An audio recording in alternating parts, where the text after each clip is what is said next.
Sup nerds, welcome to the Omni4Game podcast, episode 110. I'm Sean, I'm joined with Chris and Brandon as always. Sup guys, this week's Omni4Game recap. We go over locals as always, we touch on a regional recap, and then we go over your guys' comment questions. So if you like this, make sure you like, comment, subscribe, and we'll catch you next time. Regional recap. So Part 2. Yeah, so this past Saturday, we went to the Mobile Regional. That is why there wasn't a podcast last week. There wasn't a good day to record, and we normally record it on Saturdays. It was me, Chris, and Ben. Brandon did not go because he's a loser. And I think that's it, yeah. Yep. So, real quick, we didn't have enough people for the top 2 to qualify because AJ, David, Spencer, and Deshaun, and Todd were all a little bit late. Mm-hmm. So they actually gave us enough numbers to have the top 2 qualify. Anyways, real quick, AJ messaged me saying they were going to be late. 15 minutes till the round starts. He said they're going to be about 20 minutes. So I go up front and tell the guy. He says, okay, I'll tell the TO. I don't know if he didn't tell the TO or he did. I don't know. They push out the first round pairings. Ends up being really bad for us because me and Sean get paired against each other round 1. Mm-hmm. Just as we're all sitting down, sitting across from each other, and the TO is talking to us, AJ and them walk in. Instead of pushing out a repair, he pairs Spencer with the guy with the bye, and then the other 4 of them all against each other. Yep. Which is really annoying, because I didn't want to play against Sean round 1, Sean didn't want to play against me round 1. Mm-hmm. We had literally just played that the night before on Friday. Yeah. So round 1, I went X3 and 5 rounds playing Jesmon. Did the math of all the times I've played Jesmon overall is literally almost a 50% deck. It's like 52% or something like that, which is exactly where it should be. Round 1, I played against Sean playing Gallantmon. The big thing of note here is in game 3, I promoted my stack like turn 2, chunked him for 3 damage, choked him to 1 memory, and I hit X antibody, and then like a body. Putting him to 3 memory and giving him X antibody in his hand, which then he promoted and said, I think I can kill you now. He did kill me. So I ended up winning that one. Alright, Sean ended up winning that one 2-1. Through round 2. 4 guys on the field and 5 security. Just want to make that known. Yeah. But Gallon X can't do that. Yeah, you can't lethal through 5, dude. That's a mega high roll. Dude, that's like a mega high roll. You can't do that. I wasn't just sitting there looking at my hand being like, oh, I just need an X anybody and I can just OTK combo him. And 3 memory. Perfect. And I need exactly 3 memory based on my hand, yes. Yes. So, round 2, I played against Brandy. And you guys are going to notice this real quick. 4 of my 5 rounds are all against people I have played multiple times before. There were 28 people there. 28 or 29, somewhere around there. Yeah. It had to be an even number, so I think it was 20. I think you're right. Yeah, so like 28 people. And I guess we were technically like 8 of them. But still, that's like 20 people. Well, Lucas was there, Brandy was there. You know, they were all there. So I guess there's like a good chance we play against people that we know already. But like 4 out of my 5 rounds are against people I know pretty well. So round 2, I played against Brandy, who's playing Angels. The new Sister Monsiel is just really important in that matchup. It just helps me de-evo her stuff and whatnot. It was a little bit of a grind because if she has like level 5s out with no sources, I can't de-evo them and like get her ace targets off the board. So end up winning that one 2-1. I think I just put out too much damage for her too quick to really answer. But if she's able to establish, it gets pretty rough for me. Mm-hmm. Game 3, I played against Ben, who's playing Moss Demon. I think the 4 times we've played this matchup while I've been playing Jess, I've maybe won 1 game off of him. I guess it's just like a really bad matchup for me. I'm not sure. I mean, it definitely seems like it based on the results so far I've had with it. There's someone will comment saying, oh, I always beat Mostimon with Jessmon. That's fine. I end up losing that one 0-2. Round 4, play against Tanner, who's playing Imperial Jamon. Pretty much like almost max SP or max rarity. He's missing probably like 1 or 2 SPs. I end up winning that one 2-1 despite trying to throw game 1. I end up digivolving to Just X to pass him to 1 just to choke him while he has a Pyogramon on the field, and I missed the Omni X in my hand as I was cycling through my hand, which would have bottom decked his Pyogemon. He would have partitioned, but it wouldn't have mattered because I'd been swinging through his last security and then attacking him for end of attack with Omnimon, ending the game. Still end up pulling that one out though, despite throwing. And then round 5, my deck did exactly what old Jessamon does, where it just is unplayable. Game 1, I'm going first. I opened my first hand, no level 3, no search cards, so I said, okay, I got to mulligan this. Mulligan, and I drew an unplayable hand. It was like 3 Jessamon, an Omni X, and like a level 4. So, before we even sit down, my opponent says, man, I was really hoping you weren't going to show up so I could go get food. I passed him to 3 memory on my first hand. I literally put my hand down because I knew it was unplayable. Passed him to 3. And he goes, oh, it's kind of like you didn't show up. Buddy, this is the bottom tables. You also didn't show up all tournament. So he plays, he hatches Huddymon. I'm like, okay, so you're also down here. So yeah, one of us is playing a tier 1 deck, and the other one is not really. Yeah. So he ends up, and he's playing like the mid-range one too. He ends up killing me by like turn 2 or 3. I had to pass a memory over to like 2 turns in a row. Game 3 or game 2, similar thing kind of happens, except for now my hand's a little bit more playable. I'm just missing a level 5. I start setting up and whatnot, doing my plays, and I even play the starter deck system on CL that searches. It reveals 3 trash, whatever you don't add, and it gives all your Royal Knights and like Digimon with like Huckmon in their name or Jessamon, I can't remember which one, reboot. Mm-hmm. And I end up playing that off the training gym. Still no level 5. I still have enough memory to hard play a Huckmon and search more cards. Still no level 5, so I end up passing turn playing something else. He promotes, clears my board, and killed me. So that's how my Saturday went. Still worth the drive though.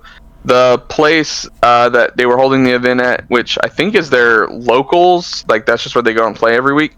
Really cool building. And there was like an arcade in the back, a random tattoo parlor. They sell a bunch of like merchandise in there and stuff. It was just like a really cool place in general. It was nice. I had fun. Yeah, I had fun just walking around looking at all the different things. So same. All right, I'll go next. I played Gallant X OTK. I ran through the gamut of decks the previous week trying to figure out what I'd want to play. If I expected mostly Hoodie, and I just figured I would play something that could just kill them first if I see my stuff. Round 1 played against Chris. He talked about that. I actually should have 3-0'd him, but game 2 I had a Medieval on the field. I think you forgot about this, and he hard played a rookie to go to 0.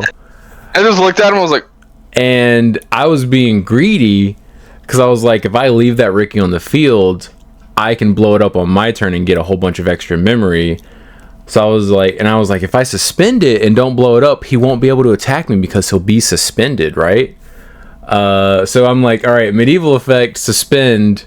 And he was like, okay. And he evoed all the way up into an Omni X and then like cleared my entire board. And I was like, sick. Forgot that was a thing. And also checked for like 2 or 3 security.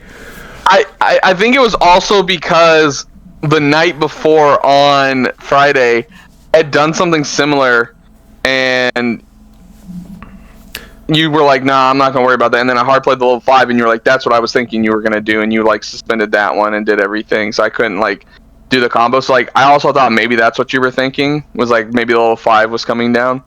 Nope. It was just me being greedy. I wanted the extra memory on my turn because I was like, I don't think I can kill him, so I'm trying to get as much memory as possible. No, the previous night you had killed me. You'd beat me 2-1 because I would clear your security and your board, and then you would have yourself set up to where you had a memory boost on the field, and you had 3 memory, and my deck turns on the Warp Jessamon, so you would just kill me, which was stupid. Yeah.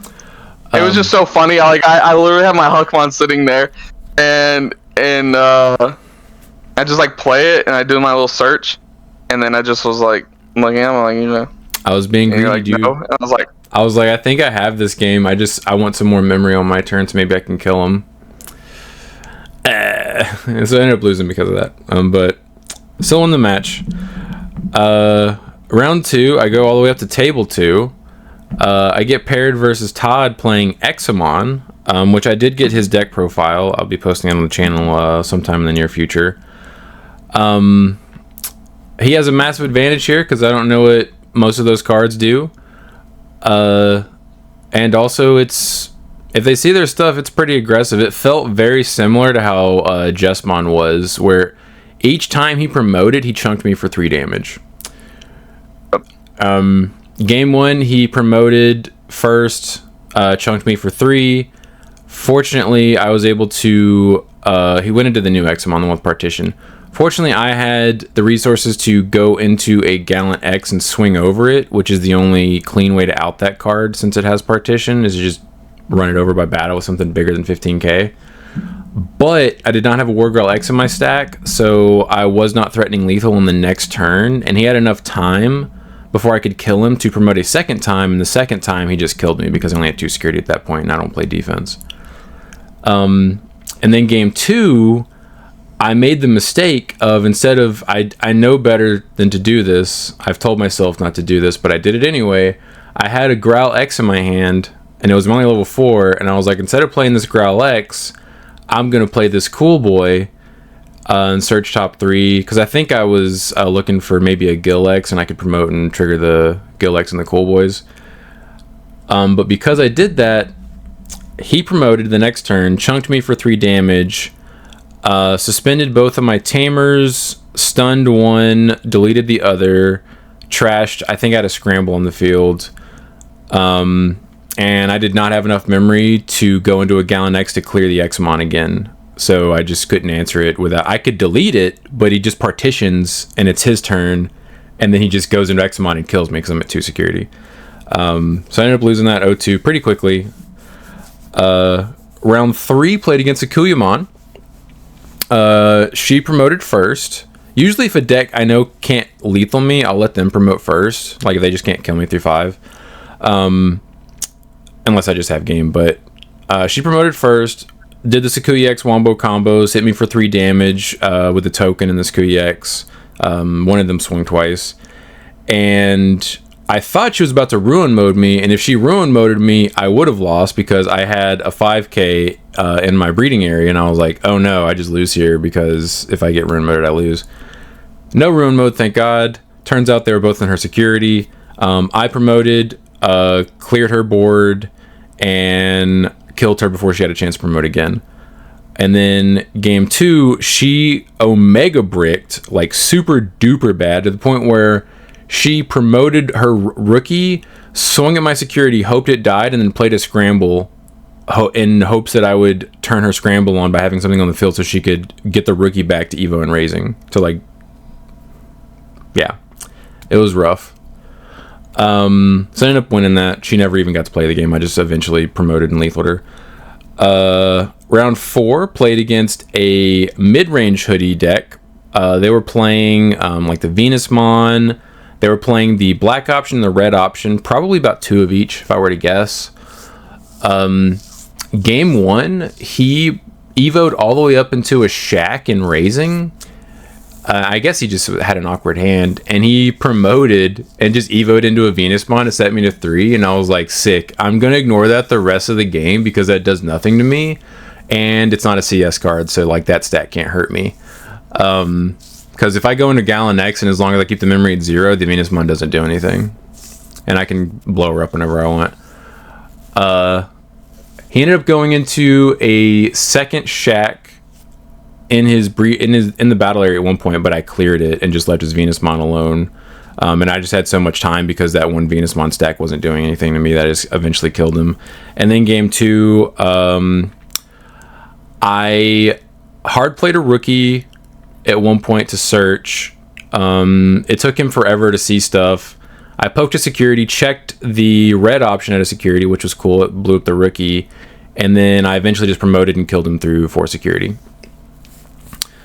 And then round 5, played against Hoodie Loop. Played against Sakib, which I believe this is the 3rd time now I've played him in a regional. And unfortunately my deck stopped working round 5. I just didn't draw the cards I needed to draw to even play the game, really. And just game 1 was pretty rough. Game 2 was so awful. Game 2, that I finally was able to do something on the turn that I think I hard passed a couple times, but he had like 2 Ukomons on the field that had triggered like 4 times, and then like 2 other rookies and a guy coming out of breeding the next turn. And I was like, you just kill me with what he has on the field without even going into Hoodie if I don't draw a 4 here. And I drew a 4, but it didn't matter. Ended up losing that 0-2 pretty quickly, and then got to watch the majority of Ben playing it. Oh, by the way, I'd clawed my way to table 2. I was at table 2 at this point, and if I had won, there was a shot I could have come in second, but unfortunately it just wasn't in the cards, literally. But I got to watch Ben play Deshaun at table 3. Me and Sakib just both watched them play. The entirety of their game 1 was the match, and it was just a really fun grind fest to witness. But I ended up going X2, and I came in 9th. I bubbled top 8, and they were actually giving out prizing for top 8. So my tiebreakers just weren't good enough, unfortunately. I guess we'll go into Trinity locals. Yep, this past Tuesday. I actually don't know the rankings for this one. There's a good chance I'm going first, if I were to guess. Oh, wait, no, not this past. Well, I don't know. Let me look. No, I know who's not going first. I know Brandon's not going first. Oh, word. I am going first. Okay. I've been labbing Sylphimon for like the past month since we got the new memory boost cards, where you can memory boost in Sylphie now. I've been messing around with it, trying to figure out something that's playable, that doesn't just absolutely suck, and wasn't the final iteration, but I ended up taking a version to Trinity on Tuesday, played against Brandon, beat him game 1, and he's playing Hoodie Loop, and I was like, oh, I might actually have a shot at this. Unfortunately, games 2 and 3, he saw his stuff when he needed to see his stuff, and at the time I was playing Crimson Blaze, and game 3, if I had known it was there, I wouldn't have done it. I mean, it's hindsight. I have no way of knowing, but I triggered my Niaromon on the swing on my last turn, and the card I trashed was Crimson Blaze, and I was like, that feels awful, because he promoted the next turn, and if he checks that when he finally checks my security, I kill him on my next turn, because he won't be able to defend himself. Ended up losing that one too. Got the bye round 2, cool. And then played Dante playing Megidra. I won game 1 pretty easily, and then game 2 was a bit of a grind, and he eventually got me to a point where I couldn't defend myself from the Megidra pinata, and then playing out the megas and stuff, and he killed me. And then we went into turns game 3, and Remember this? He played a Crimson Blaze to pass turn when I had like 2 dual tamers set up, and I'm like, that's really mean. I wanted to kill you. So I returned the favor and played a Crimson Blaze to pass turn, and he's like, I wanted to kill you. And I'm like, that sucks, dude. That's funny. Yeah, we ended up drawing, and I came in like 4th. So I'll go next. I went X1. We played 3 rounds. Round 1, I got the bye. It was unfortunate. I felt like Brandon. Round 2. Oh, I'm playing CS Mostamon, by the way. I just wanted to give it a shot. I end up playing against Ben, who's playing regular Mostamon. That literal matchup is whoever establishes Mostamon first is just in the driver's seat. He established Mostamon first both games. I was having a real hard time finding Lady Devimon, and I think that's probably the biggest issue with that deck is you only play 4 Lady Devies. I think in the pure Mostamon you're playing like what, 6, probably 7 maybe. I don't know. Probably 7ish. Yeah, I don't know what Ben's list is, so he was always seeing his pieces first. His entire deck searches his pieces. Your deck does not search a lot. Some of your stuff. So and then I ended up losing that 102. And then round 3, played against Josh, who was playing Fish. He is back. He was a very tired boy, very sleepy. I ended up winning that one 2-0. I was actually able to see. Well, it took me a very long time still seeing my pieces, but I was actually able to start doing the combos, with CS Mossymon into promo Mossymon and whatnot. So I ended up getting that one 2-1. Go ahead, Brand. Tell everyone about your past couple weeks that you want to talk about so much. Playing the best deck in the format. Notice how he's already on the offensive. And No, I barely said just 2 words this podcast. I'm just letting the people know. You don't understand the harassment I get at work. He is the only person at our locals playing a full power hoodie loop. Just let the record show. Nobody else wants to build it besides someone who can't afford the full power version. Yeah. So the week we skipped, I won both locals. One of which was against Chris, which I've been railing on him for the entire last week because he chunked me with his Jessmon for 3 checks, and 2 of the 3 checks were Chitoses. So I just had like 5 bodies on board promoting with like 8 Again, memory. I was choking him to 1 memory, and because I hit all that, he went to 1,000,000 memory. With all these extra bodies. It was hilarious. With 2 extra bodies, with only 1 body coming out of raising. And 2 of the Chitoses are in his security, so like, sure, he might have 1 in his hand, but he's probably not gonna have the second one. Now he's got access to 3 of them. Yep. Have you tried getting cleared his board and killed him. Yeah, it was great. I've tried. I really have tried. That's why he's so salty, is because I've been just making fun of him all week. I'll walk into the area he works, and I'll be like, "Hey, better watch how you talked with 3 times." We literally work. We literally work on opposite ends of the store. He just makes his way over there. Just Dairy is all the way in the back. You make Frozen's all the way up front. Working in seasonal. No, it's all the way up in the front. Same side of the store. We're on the same side, but we're on opposite ends, like front and back. My freezer is your freezer work like 100 yards away from each other at least, right? And that's 100 yards. He walks all the way into the cooler just to go. It's not like you're just walking 10 feet over. No, 100% I am. Because guess what's right next to the dairy cooler? The cardboard baler. Guess what I have to throw away? A lot. Cardboard. He's got to walk to the cooler and then double back and go back. Anyway. He's like, since I'm over here, might as well make the extra distance. Yeah. It's worth it. Make Chris miserable. So anyway, this actual week, as Sean already pointed out, I did play against him round 1. Game 1 was just really bad. Like I was constantly searching for level 4s, and when I finally saw a level 4, in my excitement, I was like, haha, I can play the game. I swung with Hoodie, and he just went Magna, block, and I was like, oh yeah, I haven't seen Angemon. You were like barrier, right, and I was like, nope. Where? Yeah, not in that stack, bud. Alright, bye. So I just scooped it up and crawled. I was like, I forgot about that. I was like, I wonder what his plan here is. I'm confused, but I'm gonna block anyway. There was no plan. Yeah. Game 2 and 3, I just did my Wombos and killed him. Game 3 was a bit of a drag because I didn't have exactly the pieces I needed to kill him until I did, and once I did, it was just, oh hey, there it is, it's over. Round 2, I played against Josh. He's playing Fishies. Both games I just OTK'd him, normal super wombo combos. Game 2, he did force me to go through 3 of his security because he put in 6 of his security because he put an Invisi in there. So basically he was like, hey, get through this or your Hoodiemon's gone. Like, that was essentially what he was telling me. But I did, just Hoodie, doing Hoodie stuff. Round 3, I played against Ben. He's playing Moss Day, the normal version, as Chris already said.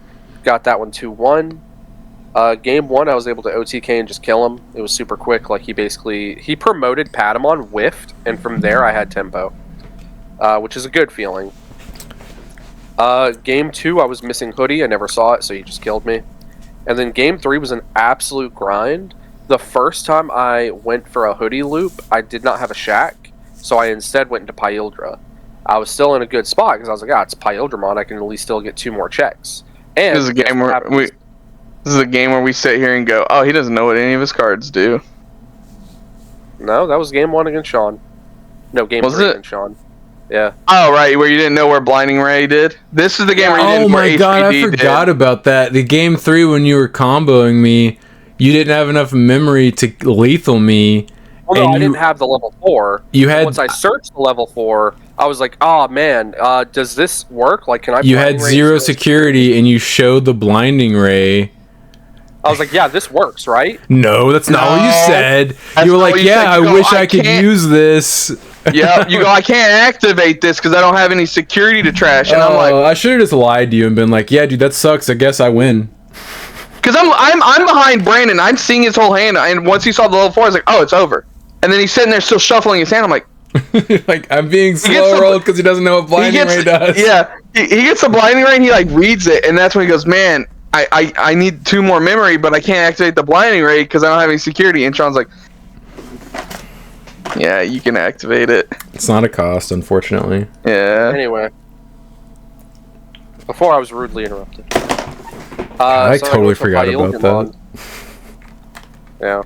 So I go into Pyldramon, and now Ben is in a pickle because it has partition. If he tries to remove it, it plays out the hoodie and probably Angemon.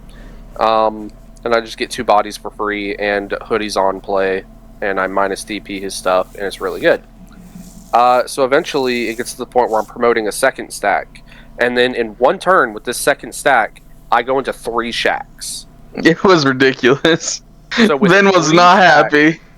So with 3 shacks in my stack, he's in a second pickle, because now I have triple partition or partition. So he Maste aces me and tucks his own Angemon in his security to live. Mm-hmm. Now, what's Angemon's DP? 6k. Yep. What's all the hoodie level 5s? 5k. So what do? I take my shack, I de-evo it, and I swing. And I basically told him, either ace me and remove my stack and pop my pinata, or let me check that body that I know is in security and pop my pinata. And once that happened, I just won. Yeah. Because obviously my pinata gets popped.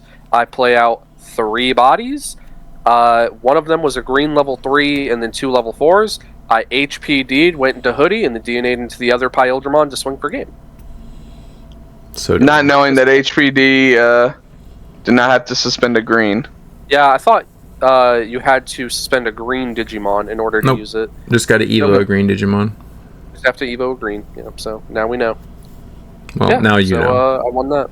I don't even the more play you that know. card, and I know what that card does. Well, that's because it's been used against you so often. You and have hate bonus you've for it. played that card. You played it in Bloom. Yeah, it's the singular green deck I've ever built playing this card game. Yeah. But I've known what HPD does since it's your boogeyman. like BT4. Yeah, every time my opponent has activated HPD on me, I'm pretty sure I've lost the game. Yep, it's a good card. Pretty good card. It's a pretty good card. It's a pretty good card, pretty dude. good Cheating card. 5 memory is pretty dope, I heard. Yeah, pretty good. Yep. Oh, you just have to turn your card sideways? Okay, good thing DNA didn't exist, right? Oh, wait. Thing about Saris. I mean, it didn't Saris, back like, when I that card turned was your. played. That's Saris what- went. Point. How'd you turn on the TV? The hell? Did your dog do that? Caden turning on your TV. Yeah, he did. He did. I want to watch yeah, the TV. What do you got against it? Thing about Sarismon. Sarismon was like, I turned your card sideways. Yeah. Yeah, that was pretty dumb. Yeah, so that was it. Now we can move on to TBS, which I know I'm not going first. Yeah, because of stupid tiebreakers. Because you run the tournament. I'm actually going Yeah, first, unfortunately. God. Totally Yeah. my fault. All right, so as I go Actually, it's over Sean's this, fault. I'm gonna explain some stuff because I should have actually won the tournament, but we'll get to that. Yep. So It's all your fault. I It played. really is. It's not my fault. It's AJ's fault. No, it's Oh, your you're fault. right. It's AJ's fault. Yeah. Okay, we'll blame him. He's family after all. So I'm playing Sylphimon, more refined than Tuesday. It's probably going to be pretty close to my finalized list. I mean, it's probably about as good as it's going to get. I don't know why you're air quoting me. Your more refined is, what does Sean always add to every one of his decks as soon as he realized I was playing Magna on Tuesday. No, that's not what we're talking about. There's a level 7. Oh, you yeah. happen to Yeah, Ruin Mode's a good card, dude. He goes, "Hey, this card can go in this deck. Let me just." I was like, Crimson Blaze feels really bad because I had it versus you multiple times in my hand, but I was like paying 6 memory just to, if I give you 1,000,000 memory and just be like, hey, don't combo me, but obviously just set up super hard for the next turn, it feels really bad. And I was like, if these were ruin modes, it would have been much better. Anyways. So round 1, I played against Todd, playing Examon again. I got my get back for the regional. I was able to 2-0 him. Game 1, he chunked me for 3 damage, but thankfully I was set up to DNA into Sylphie, go into Magnex, and swing over it.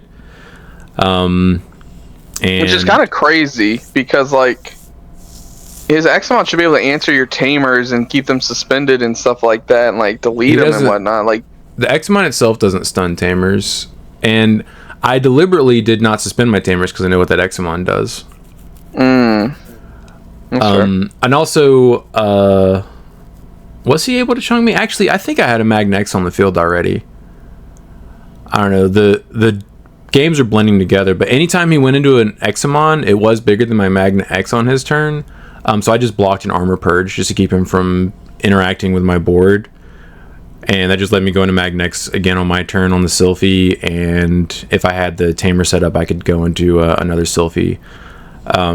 He opened slow enough both games to where I think I maybe established a Magnex before he ever did anything. And if I do that, I think it's really bad for him because he's probably never going to touch my security. Ended up winning that 2-0. Round 2, played against Grayson, playing 2024 Bunnies. I wouldn't even say 2024. Yeah. It's basically slightly better advanced deck. Yeah, like marginally better. It has the Quartzmon. Yeah. Yeah, I forgot about that. He went into Quartzmon at one point, I think game 2, on top of his Mega Gargo. And I was like, alright. Sylphie, Magna, Ruin mode. Oh, it's still my turn. Cool. I ended up winning at 2-0 pretty easily. Not much to say there. And then round 3.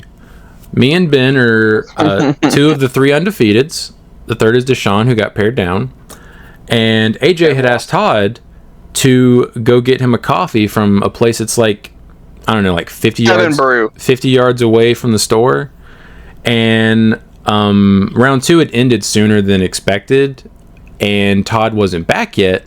And Brandon was like, hey, Sean, don't start the timer until Todd gets back, because he's going to get coffee. And I was like, okay, cool.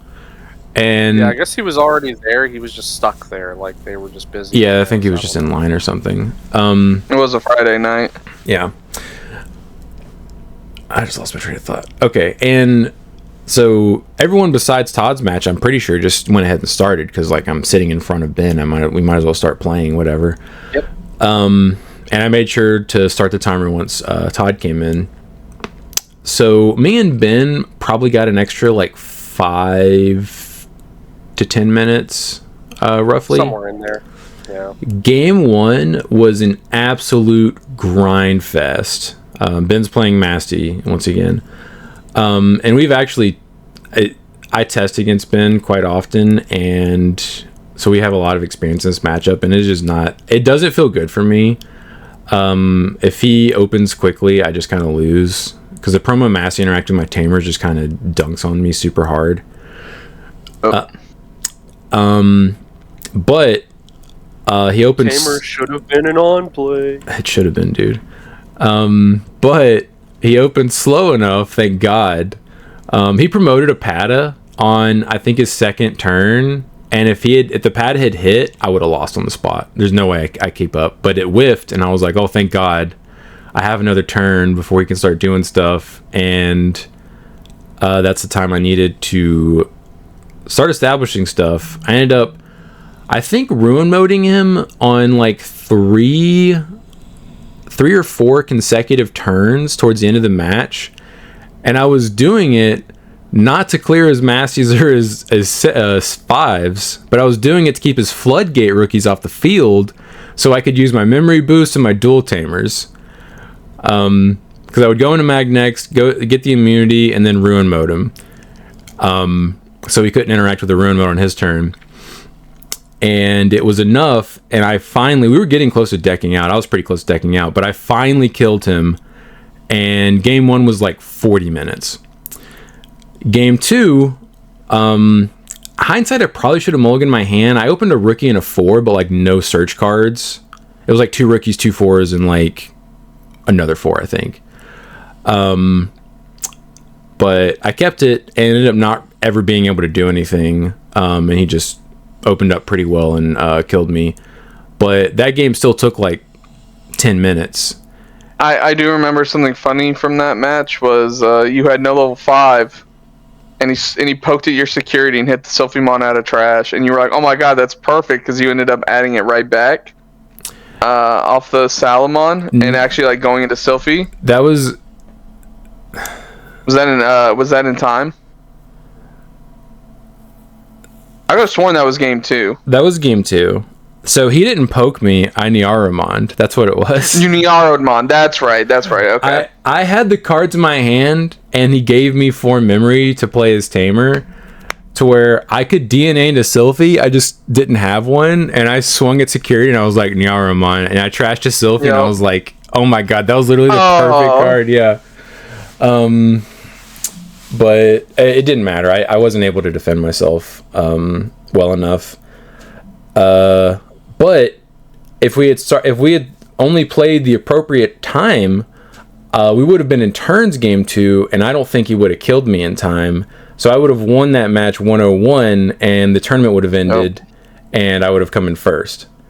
Unfortunately, we got an extra like 10 minutes to play, and we ended up going into turns at the but while we were shuffling for game 3, and we each had 2 turns, and yeah, Ben said it's possible for him to kill me on turn 2, but it didn't happen for him.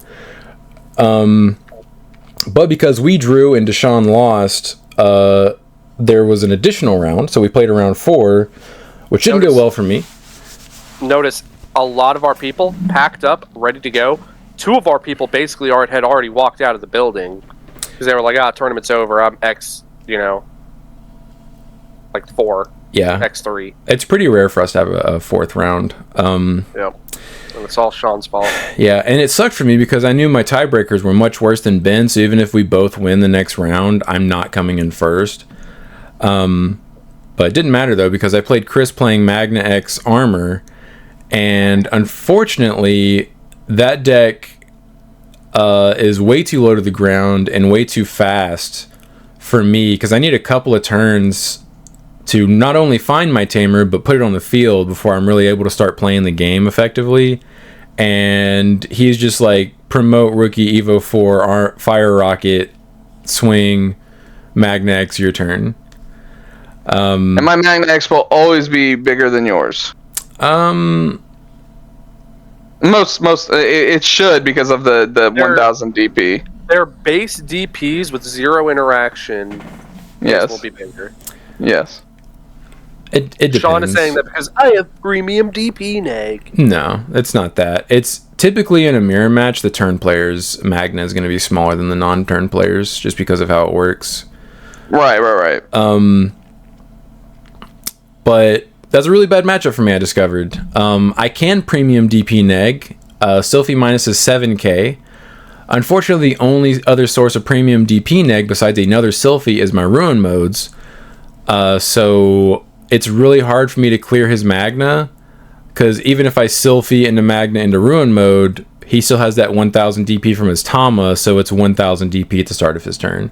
I would have to have enough memory to Sylphie and then double Ruin mode him, and that's like literally he's never given me that much memory. Yeah, and a lot of the time I would have the extra 2000 from the good Vmon, and sometimes I even had Island or Jeni's house up. Yeah, it's very hard for me to out a Magna X in that deck, unfortunately. Not enough to warrant me putting in more ways to premium DP reduce, but it's just a really bad matchup. Thankfully, that deck's not a deck right now. No. But yeah, I ended up losing that, and then Ben won his. It didn't matter, thankfully. Yeah. So I'll end up... Hold on, are you going next, or am I going next, Brandon? I got second. Oh, that's right, because you cheat. Yep.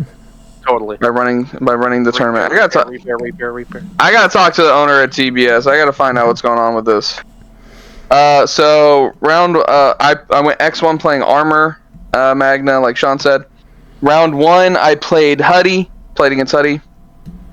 I promote, and if I don't kill him right away, he like promotes and kills me. It was a good time. Not me, by the way. I never, not Brandon. I never even got to establish our locals. Yeah, I never got to establish Magna X. The one turn I could have, I swung in his security and hit the black option card that de-evoed my Magna, and I did not have the memory to go back into another one to then digivolve into Magna X. That's also my fault. I got a little greedy. He did give me like 4 memory, and I had played out like an option card, and a fire rocket, which put me to like 2 memory, which was just 1 shy of what I would have ended up needing. So. Oh yeah, you should have checked security before you played the option card. That was the issue. Yeah. Yeah, 100%. I just got a little gun shy. Or round 2, I got the buy. Again, feeling more and more like Brandon. This is supposed to be his buy. I'm pretty sure that he just keeps repairing it until he doesn't get the buy anymore. That's what it is. Hey, are we going to talk about the first time that I told you what your cards did? Because it happened during round 2. I was hoping that you would have just forgotten. Nah. No, it happened during. About me and my round 2. We're gonna talk about you. Hey, listen. This is what happened. I'll say what happened. All right. Okay, we'll see if it's accurate. I got home from work, and I immediately threw my this guy. No, I know. This is what happened. Talk too much. No, this is what happened. I'm giving backstory to what happened. I got home from work, and all day I was itching to play Magna. And I was just like, I'm going to throw this deck together when I get home. I had just traded for the regional participation Primogenitors. I was like, I got to play that card. The card lets me go into Magna X for cheaper. Because we play that in Magna DNA. And I was like, I'll just play that. Completely forgetting there's nothing on the card that says ignores color. Thank God I didn't go into it at all in round 1 against Will. Sean pointed this out to me because Caleb finished up his game so quick that during round 2, I was able to play test with Caleb, and sitting Sean's like, "Are you playing that?" Yeah, sitting next to Sean. Sean goes, "Are you playing that?" And I was like, "Well, yeah, why not?" And lets me go into Magnet cheaper than Blue Scramble. He goes, "How are you activating it?" And I'm like, "I said, what's your green source?" Yeah, and you were like, "What do you mean?" Yeah. So I ended up switching that card out because I had watched my deck profile on Sean's channel. From like 4 or 5 months ago, and I knew I had made some changes, and in my head for some reason Primogenitor was one of those changes because we had talked about how it lets you go into Magna for cheaper than like Blue Scramble. But I think that conversation is one we had when we were talking about Magna DNA. So that's where I got that mixed up. So I ended up putting in I changed the 2 copies I was playing for Blue Scramble and Awakening, which I had on me. It doesn't matter. It doesn't matter, Brand. Shut up. I'm just saying. You're calling me out for cheating. Ben never caught me. He got Raffle Stomp round 1 anyway, so it didn't. Yeah, I got rolled. No, he also misused another one of his cards in round 1. Yes, also didn't matter. I was getting there. Flame Dramon. Well, the other 2 cards happened when we played round 4, and I was like, "Yo, that doesn't." Yes. Another one was Flame Dramon. I have never used that card before. I knew I knew what it did. Knowledge. Like, approximate knowledge, where you raid and then it takes your opponent's security card. And I had accidentally told Will to trash it. It ended up again not mattering because he rolled me super hard. Sean goes, "No, it adds to my hand." I go, "Yeah, he did it versus me," and he's like, "Flame Dramon, raid, trash your top security," and I was like, "That's not what that does." That's not what that does. Blue. It bounces it. It bounces it. So there's that one, and then Starter Deck Magna. I had forgotten that it trashes sources up to the amount of colors on your opponent's Digimon. Because again, every time I played this deck, that has never really come up. It's typically one source. But Sean reminded me kindly enough that it's based on colors. So. I wish I could just lie to you because it was you evoed into it, and I had a 4 on the field with 2 colors and 2 sources and a rookie, and you were like, "All right, trip top source with a 4, bounce the rookie," and I was like, I sat there for a second, and I was like, and I just stripped both sources off my links, and you're I was like, like, what? And I was like, it strips based on color. So yeah, that's again, whatever, it happens. So round 1 got rolled by Huddy. I played lost to this guy. Doesn't know what his cards do. Yeah. Round 2 I got the bye and play tested against Caleb. The new rounds got pushed out, and I ended up playing Caleb for round 3. He's playing Medusamon. We quickly found out during the bye in the 2 games that we played, because me and Caleb got, I think, 5 to 6. No, we got 3 matches in total before Ben and Sean had finished 1 game.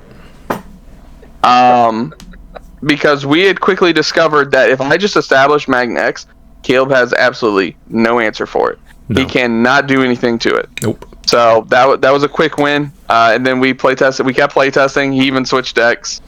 Again, we all thought the tournament was going to be over. Some people started packing up, and Deshaun ended up wanting to beat Traffic home. And I think he also had work in the morning, so he's like, I'm just going to leave, because he lost the down pair to Brandon in round 3. Todd, I think, was also thinking it was over, so he was packed up, ready to go. Caleb was packed up. His ride showed up, so he ended up leaving. So anyways, and then like Sean said, round 4 I got paired against him. I actually thought it was going to be a pretty bad matchup, because he has like so much DP neg, I thought, that I was just going to be in trouble. Yeah, you said that, and I was like, I mean, if Magna X doesn't touch the field, yeah, I can just annihilate your board. And this was the most consistent my deck played all night. It felt really bad, dude. I was like, this definitely hasn't been happening to him all night. Yeah, no, I was consistently promoting, and I was also really tired. 4 in the morning this morning, or yesterday morning, right before work, because I get up at around 6:10 to start getting ready for work. At 4 in the morning, one of the fire alarms went off and screamed fire and started beeping. I'm like, we're all dead. And again, this is out of a dead sleep. And I just hear fire, and it just starts beeping. I'm like, oh my god, we're all dead. We gotta get out of the house. I jump up, run out there. I'm like, where's the smoke? Where's the fire? What are we doing? No smoke, no fire, just a low battery. So then I have to go and change that, and then now I just lay in bed for like 2 hours with my eyes shut, because I can't fall asleep, because now I'm afraid I'm not gonna wake up for work. I'm going to sleep through my alarm. I've done that before, so I was a sleepy boy. I was tired as hell. Anyways, yeah, I thought it was going to be a bad matchup against Sean, but I consistently just promoted, chunked him from some damage, and then established Magna X. Way too quick for him to really respond to, and yeah, that's all that kind of happened. Just Magna X is such a strong card. They're pretty good. I've heard it's very good. It's a very good card. Yeah. Some people say it's so good, it's worth quitting the game over. 2 people, in fact. Yeah, multiple people. All right, go ahead, Brandon. Talk about how you cheated to second. Yep. So I did look up the numbers, just because I actually was curious to know what the tiebreakers and stuff were looking like. Your opponent match win percentage is what held it's low. Yeah, I know. It's only 47%. So yeah. I knew based off who I played, I was like, well, no, Sean should have had a pretty high. Sean probably held me up the most. Sean and the bye definitely held me up. Who are the other 2 people you played? I played Will, the bye, Caleb, and you. Okay. Yeah. And Caleb's only win was the bye as well, so that didn't help. And I think Will only ended up winning maybe 1 or 2 rounds. I thought my tiebreakers were bad. They actually ended up not being that bad, because I thought Grayson was just tanking me, but he also got a win from the bye. Yeah, he had 2 wins. I guess he got paired with somebody who left round 4. Yep. Oh, that's right. Yep. Okay, so 2 wins. So he ended up with 6 points, so that helps. Yep. Because he technically, I'd already set the pairings up, and Caleb was like, oh, hey, my ride just got here. They're not going to save for another hour. I was like, all right, cool, man. I'll just give your opponent the win. And he was like, yeah, do that. And then he left. So that was Grayson. So Grayson got a free win, which I think he probably would have gotten the bye to begin with, maybe. I don't know. Yeah, he would have. But, yeah, so Sean's opponent match win percentage was actually 60%. The only person who even came close, other than Ben. First place, was Will, who was 64, but obviously he had way less points, so it didn't matter. Yeah. Anyway, so my round 1, I played against Caleb, playing Medusa. I got it 2-0. Even game 1, where I didn't even see a single DNA level 5, I still just killed him. He's not even playing the Cyberdramon, man. Yeah. He was playing Megadramon? Yeah, Megadramon. Which is a He weird... said it was like... Tamer interaction. Yeah, but it's only 3-cost tamer interaction. Like, Yeah. Hoodie plays nothing but 4-cost besides, like, the Yugo and Mirror, which you don't care about. Yeah. That's not what he played it for. He didn't... He said it was like an old deck that he just was like, I haven't played this in a while, and he just, like, straight up played it. I don't think he made... Yeah, he didn't even look at it or anything like that. He's just like, oh, I haven't played this in a minute. I had it built. I think this is before the second wave of like micro support that got sprinkled. Yeah, what a free spirit. He did have, you know what? He did make changes to it because he did have those new cards in it. I was gonna say, I thought he had the new stuff in there. Yes. Yeah. Just not a lot of changes. Right. Yeah. Yeah. So game 1, I was able to kill him even without seeing a single DNA level 5 because I just out the one stack and then it's just over. I let him promote first and then just kill the stack and then I win the game. Game 2, I just OTK'd him with 0 issues. Like, it was whatever. Then I played against Ben, playing Moste. As you could probably surmise from context clues, I lost this one, 1-2. So, game 1, I never saw Shaq. If I just see Shaq, I just kill him. Just one Shaq, that's all I needed. Because Moste puts you to 3 security. So, all I need is one Shaq. And I can just kill. Because I had the Pyldra in hand. But obviously, Pyldra only gets me so far. Yeah, so I just lost game 1. Game 2, I was able to OTK him and kill him before he was really set up. And then game 3, he set up really early and presenting lethal on board. Luckily, my security bailed me out. Because he had a Chitose, and my Chitose played a blocker. So I was able to kind of sit on that. Unluckily for me, he then sets up 2 floodgates. And then I can't out both and keep turn before swinging out. So he double drops 2 Tapirmons, and I'm sitting there with an agency on the board, Palmon in the raising, and I'm like, oh, okay. Sag. So yeah, Ben tech to the 9s for the Hoodie matchup now, is playing like 6 Floodgates. I don't know how many of each he plays, but he's playing Pillow and Tapir. I'm pretty sure it's just 2 and 2. Yeah, so 4. Yeah, and those are the guys I was keeping off the field with my ruin modes. So I was like, I can't play the game if those are good on the field. Because I had memory boost on the field too. So, yeah, he tech to the 9s for the matchup, and he got it. And it's good. It's good stuff.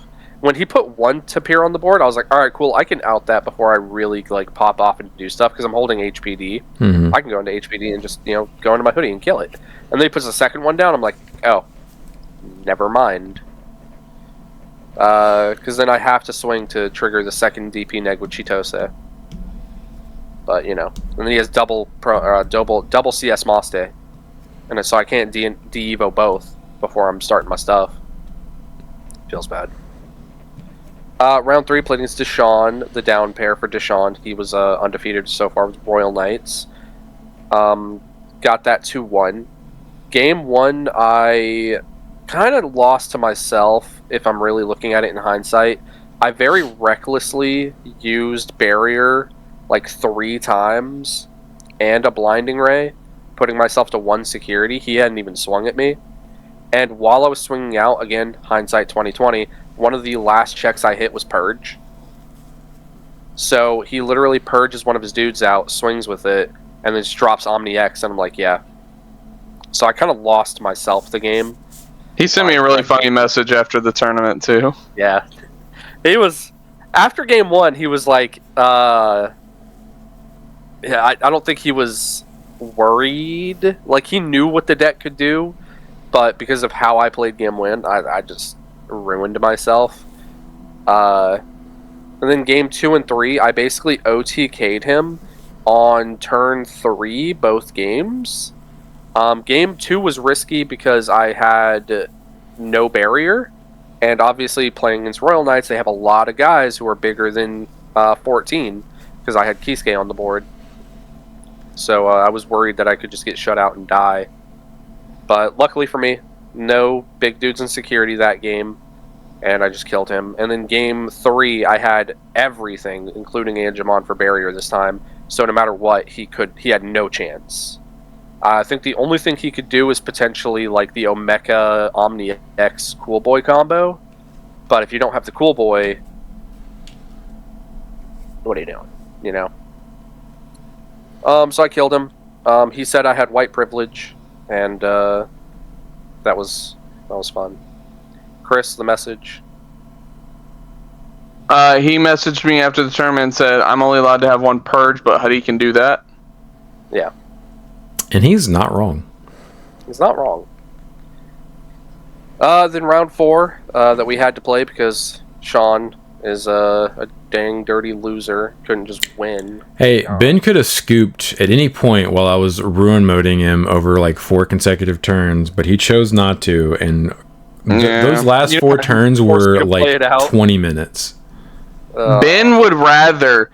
You could have 20 Digimon on your field, all that could attack, and Ben could be at 0 security with nothing on the field. He is not picking up his cards. He knows there's some way my opponent could throw here. He's going to play it out. So, final round, I played against Todd playing Xmon. I got that one 2-1. Game 1, I was able to aggro out and kill him before he, right after he chewed my security out with the Examon. So I was down to like 2 security, but I just promoted, outed his dude, because, you know, D-Evo into DP neg doesn't matter if you have partition. Mm-hmm. And then your option card does nothing because it's worse miraculous, because you have to have both bodies on the board. So, game 2, I was bricked up. I was basically like... My opening play, because I knew I had to get something on the board immediately against this deck and start like trying to set up a wall with my hand, I've Chitosed into Angemon to try drawing cards. So I gave him 4 memory, set up a body, and was able to draw 1 card. But from there, it was just over. Like, I didn't see a rookie. I didn't see Hoodie. I just died. Game 3, I just OTK'd him through an awkward hand. And I was just able to rip Shaq to finish the game. Like, I think I was sitting at 1 memory, and I had already used blinding, and he had left Yugo on the board and had killed my... No, he left Chitose... No, I had it right. He left Yugo and killed Chitose and my agency, so I was able to Yugo out Agatsu, and it searched my final Shaq, and I was able to finish him off. But, yeah, I don't think he could have played Game 3 any different. I think he did what he really had to do to stop me from just killing him. But the one-ups in the deck are so strong when you see both blinding and HPD. It's just, what are you doing against that? I wonder why those cards are at 1. Yeah. It's hard to be like, oh, I can play around HPD. Like, you really can't. It's just one of those cards where it's like, if you have it, you have it. And if you have it, you probably win. Yeah. So, being able to go into Hoodie for free is pretty disgusting. It's pretty dumb. All right, comment questions. IDBW1274. Every Jesmon that the Jesmon deck uses plays Sisters from hand to trash except for the starter deck Jesmon. The turn 2 high roll is strong, but you could do that before this new Jesmon or the option. You just needed the BT10 Sister to do it before the BT20 Savior. The reason it feels better now is because the new Jesmon doesn't need the Sisters, as it can play tokens, so you don't need a critical mass of Sisters in hand to do the high roll, which is why I said you could make a deck without them. Sure, you lose out on the high roll, but Jesmon since release has been a high roll deck. Does it really need an even higher roll play going first when you can cut the bricks and by extension the white option that's kind of bad because it needs said bricks for better consistency? The magic thing is partly Wizards doing cash grabs, but also they are trying to get new players to play their game, as the old players are just that old. They buy product into their whales, but as time goes on, they will stop just by virtue of them passing away. So they need to attract new players to replace the old base that's phasing out of the pool. Don't know if the way they are going about it is the correct way, though.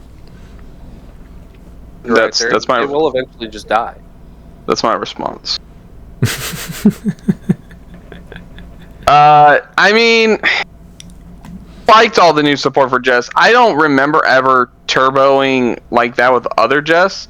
I think it's the fact that I guess they both do have Alliance, and they both do have like. I'm trying to remember if that Royal Knight one that plays out the token can it also attack like that? You don't remember, dude? I built a BT6 Jesmon deck that just killed you through 5 security. No. I'm talking about like with the not the newest support, but the support before that. The BT13 stuff? No, the new Royal Knight one, the one that like on play plays the token. Oh, that guy sucks. I don't think That's you what I'm play that saying, in like- Justmon. No, I that's what I'm saying. I agreed. I mean, yeah, like Jesmon has always just kind of been like that. I don't know what it. I think it's just with this one, it spams the board so quickly. And I remember when we talked about and saw the System Run option card, we really didn't like it. Actually, really like that card. I like it a lot because it works so well with the BT13 Jesmon stuff. Yeah, after seeing it in practice with the BT13 stuff, it's actually pretty good. It just sucks because if you don't open a rookie, you can't use it. Right. That is, and which has come up before with me, unfortunately. If they had a Tama or that card just ignored color requirements like it should, I think it would probably be a good card. But and with the magic comment, I don't think it's like a cool idea because it starts to alienate the current players that don't want what's happen to their card game. Because what it invites? It invites scalpers. I saw. I don't know if Magic had it like that problem beforehand, but like it invites people who are like, oh, I don't really like Magic. I just like that IP, and I know other people like that IP, so people come and scalp that product. Yep. Ask Pokemon how fun it is to go buy a sealed product. Yep. It's like, I found out this IP that's really popular is now in this game. I'm going to buy that product and then resell it on the secondary market. Mm-hmm. But, look at last night. Last night, they had the Avatar The Last Airbender release event. And I was walking by tables of people just no sleeves, nothing. Just there to... Just raw dogging their cards. Yeah, just raw dogging the cards because it's Avatar. Well, we've seen that before. Our locals makes the players play at least one round before they can drop. So even people that are there just for the product have to sit there and go through the motions for one round. And then over half the room clears out after round one, which is pretty nice. Funny how that works. Yeah. I don't know. Fortnite The Gathering just... and again, we have a buddy who's really into Magic. He doesn't like it at all. Nope. He just doesn't think any of it fits. It's like the IP itself. He doesn't think any of it fits Magic. It's a weird direction for a game like that. Mm-hmm. What? There's literally a hot dog cart. Yeah. I'm thankful that I was never a Magic player. Yeah, for real. RDD48, just to elaborate, the starter's text presentation seems to present them in the same vein as the adventure ones. Dats and Glowing Dawn decks could be nice if they keep the power level of that deck, though let's see if BT25 support isn't secret per tradition. On the other hand, the reprint set says that we're getting new cards that boost the text effects of current cards for Shine, Serious, and Adventure for the moment. The way is redacted in the reveal of Link plugins make me think for Link options for the decks, Geo Grey Sword, emblems, whatever Ghost Game had. I mean, I'm not in the weeds with all the stuff that hasn't been officially announced yet, or some of the more obscure stuff that has been announced. Same. Because I hadn't heard anything about the reprint set. Josh is the one that keeps us super informed. He doesn't go to locals, but he is in the weeds with the information. Yeah. But boy is tired. Yeah. I see why. He keeps us informed, he just doesn't come and play. But I mean, I feel like if they do DATs, that's probably what the trade's going to be called, Sean. Brand, will you please explain to Sean what DATS is? I wasn't sure if that was a typo or not. It's like the organization that Marcus works for. Thomas. Does it Yoshino, stand for something? Probably. If I could remember off the top of my head, I'd be. I'm gonna guess the D is for Digimon. Yeah. Okay. It's basically they're like police, but they're Digimon police, right? Yeah, basically. Oh, this is something like that. The third iteration in the card game for police that are also involved with Digimon. That's why they bring Marcus on, because they see him fist fight that Agumon. They're like, yo, we want that guy. Yeah, it's like Will Smith and Men in Black. Yeah, I get it. Yeah. But yeah, if they do like the starter deck, like the adventure trait, you could see it almost like it's not strictly Shine support, where you could build a hodgepodge deck of just. I want guys, that. I want strictly Shine support. Yes, on. I want Shine. Fine. You might not be getting it. By the way, I just noticed this morning the Ulti Cup Rise Grays finally started selling again. The cheapest now is $200. People finally put 2 and 2 together. It's like, yes, my playset is slowly creeping up in value. A random Mexican 123. After seeing the new plugin reveals, it looks like they might be remaking them with a new trait. Maybe. Turns out you're correct. We'll go over that next week. But yeah, that's what they're doing, which is, I guess that's their best way of keeping Sakuyamon from abusing the random yellow options in the future, is just make all the lore type like, hey, you can only use plugins, and specifically traded plugins. Yep. It's probably for the best. I agree. Because that's what made Sakuyamon so strong. It was abusing like Yellow Scramble for free, and you're basically just getting a 3 cost reduction on your Digivolutions for free. Yeah, it's pretty crazy. Rely T the World. There's no way he butchered that name like that.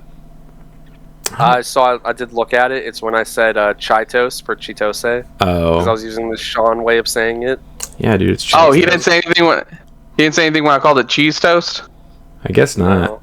Maybe he just clicked off the video after you made that comment. They clearly don't watch regularly. Sinister Jilmon? Yeah, Jilmon.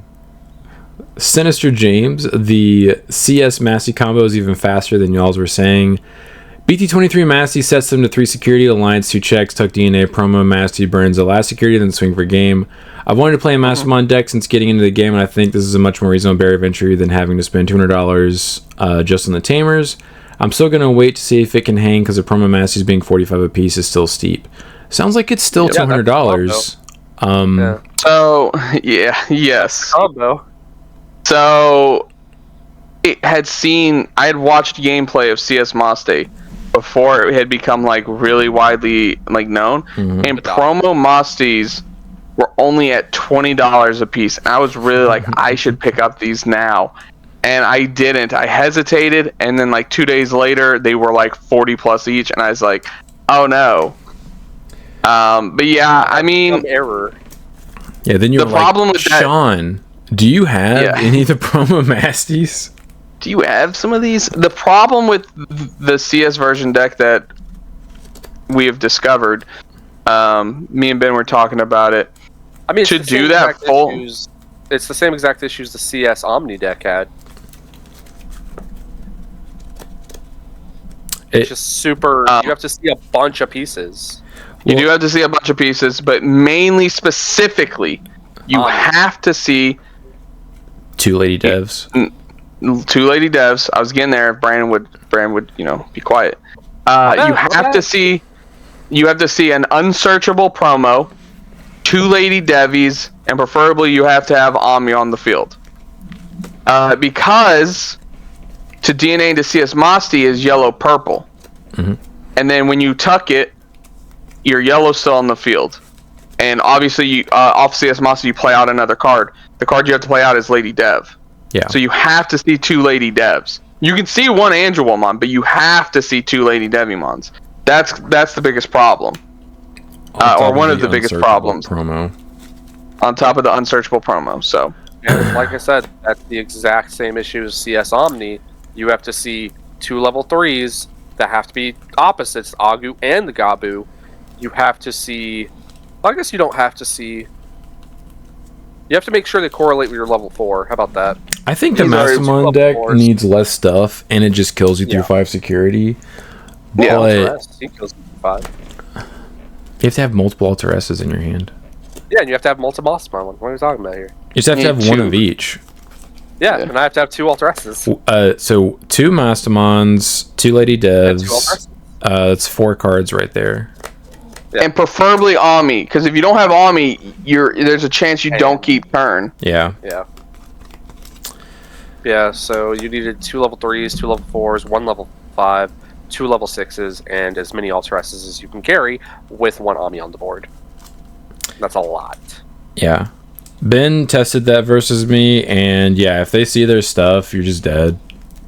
It's pretty ridiculous, but fortunately, some of their combo is not searchable, and they need 2 of 4 cards that they play in the deck in their hand. Yes. Correct. You're better off probably playing Tribal. Tribal at least can do stuff if you're not killing people. Yeah. Those mirror Because in are that, unfortunately very expensive. yeah, and in that version, it's literally, hey, I'm just trying to do this, and that's it. Yeah.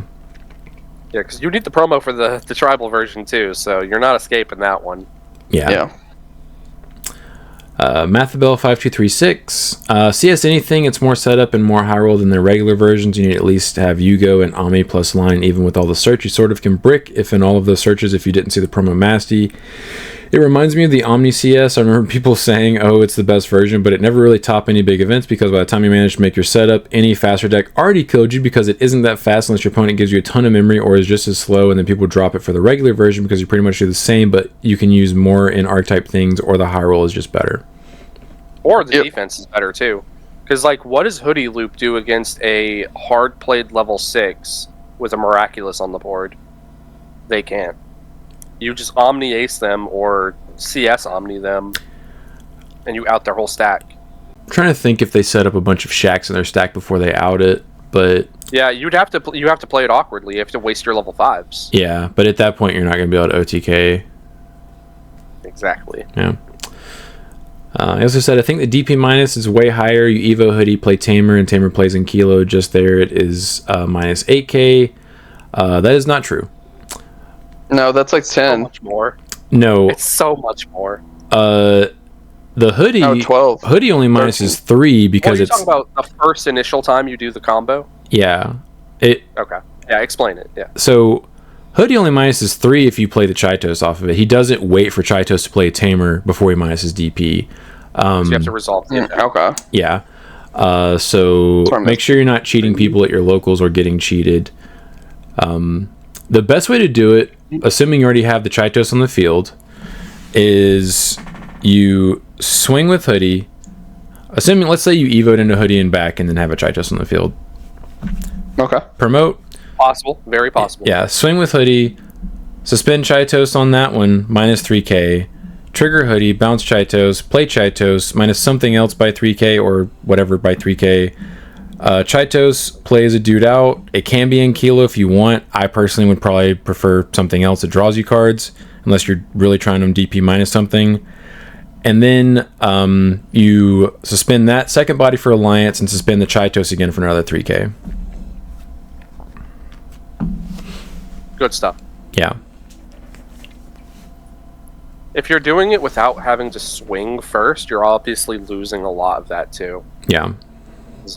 If you're promoting the rookie and then going into the Hoodie, you get 3k there, but unless you already have another Hoodie body on the board, like you're probably like you could, if like in Sean's example, you already have one Chitose on the board, you could promote the level 3, go into the Hoodie and play a Hoodie off of it.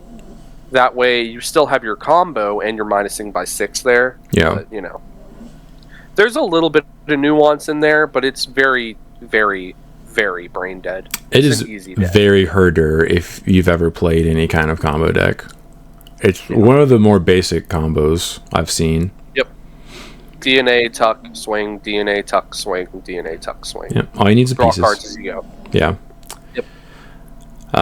But he went on to say all the minus TP, and he said, but like Sean said, it depends also on the setup of the Angels player, because if they killed the Massey, then if you have another level 5, you can just ace over that one. Yeah, unfortunately, they're probably just going to Shakuamon before they start swinging, and they're going to try to... They're going to de-evo the Dom if they're smart, and then start doing stuff. If you get Dom and Mastamon up before a Hoodiemon player promotes and starts swinging at you, yeah, like you've high rolled into a relatively low roll by them. But if you do that on turn 2, which is possible, you're gonna have to give them a bunch of memory to do that, and then they just abuse you. Yeah, me and Sean actually played that matchup as the first round of Trinity 2 weeks ago, the one we skipped over. Yeah. And that's basically exactly how it boiled down.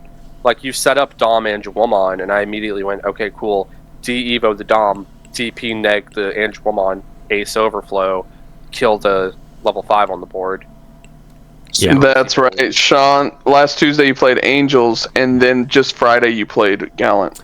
That's what happened. I was deleting my record, and I was like, oh, hey, he played Angels. I threw Angels together. I forgot about this with Massey in it, and I just, like... I changed a little bit.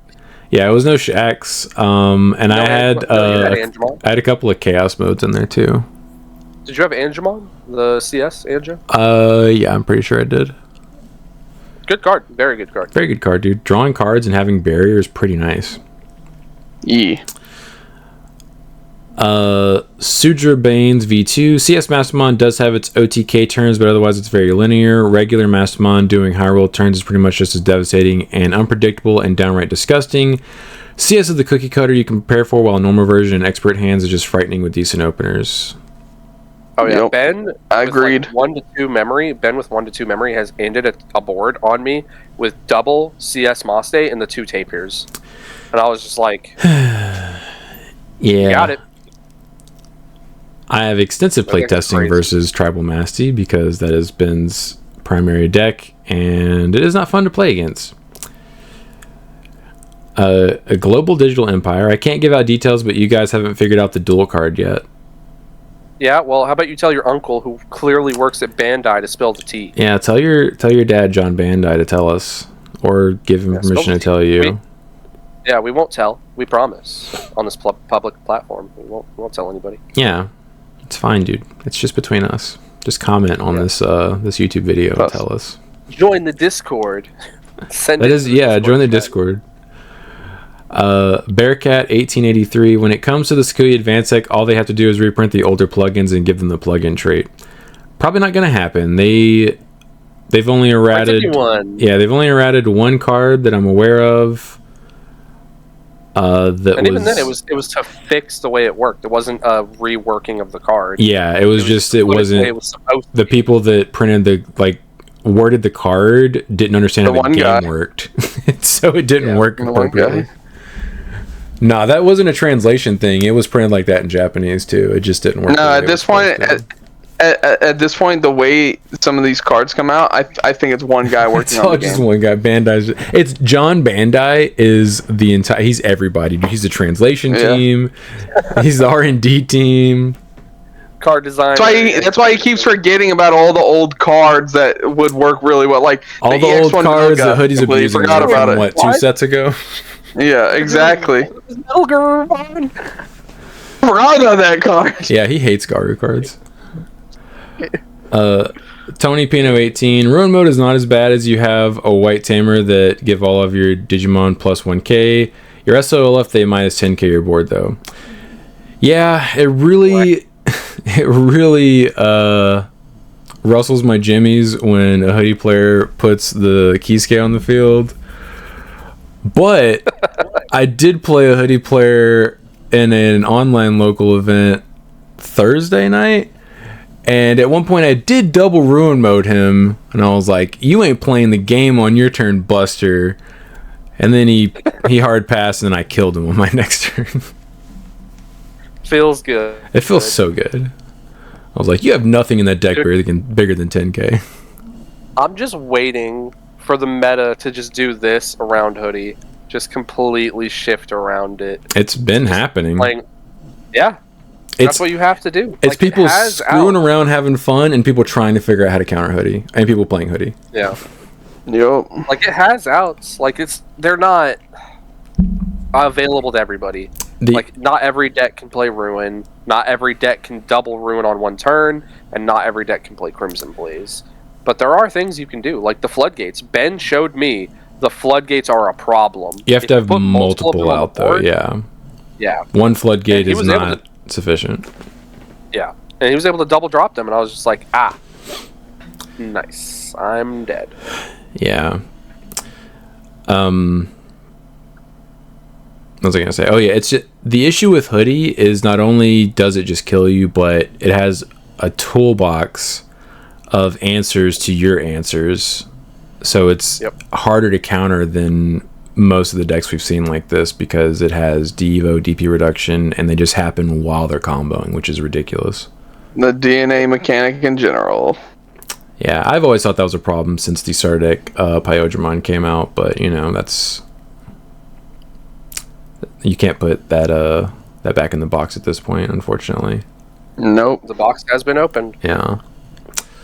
He also said Hoodiemon has access to DEVO 4 option that they can use for free twice. I mean, if they want to play that version, I would prefer it.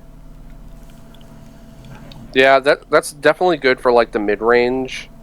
As somebody who's not gonna play the mid range, probably I might toy around with it.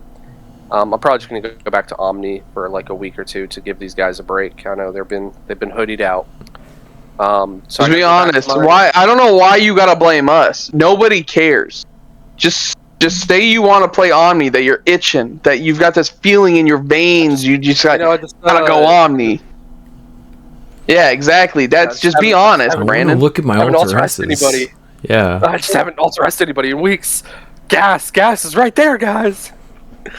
He also said, as an avid crown eater, the promo Gallant comes up in Gallantmon OTK all the time. It could be meta defiant, but you use it to get rid of big guys or have some counterplay when you don't have anything in breeding. Your early needed is your only Gallantmon because more than likely you will have a Gallant X in hand. I hate that, because if you go into Wargrowl X first and Evo into Gallant, it blows your own stack up, assuming your opponent doesn't have a guy on the field. And if you play against arguably the best deck in the format, Hoodie Loop, they're never going to have anything on the field that is 13k. So it's not going to do anything besides recover, and it's never going to get the reduction unless your own stuff is that big. And Gallon OTK doesn't need to play that card because it doesn't do anything as far as letting you OTK any faster. It is a break. I do not like it and do not play it. I don't play any Gallantmons in my Gallantmon OTK deck.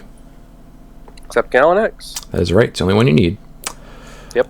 He also said, by the way, we always have 2 mainline BTX sets, but in between EX sets. It may not seem like it last year as we had the special booster sets mix in to catch up.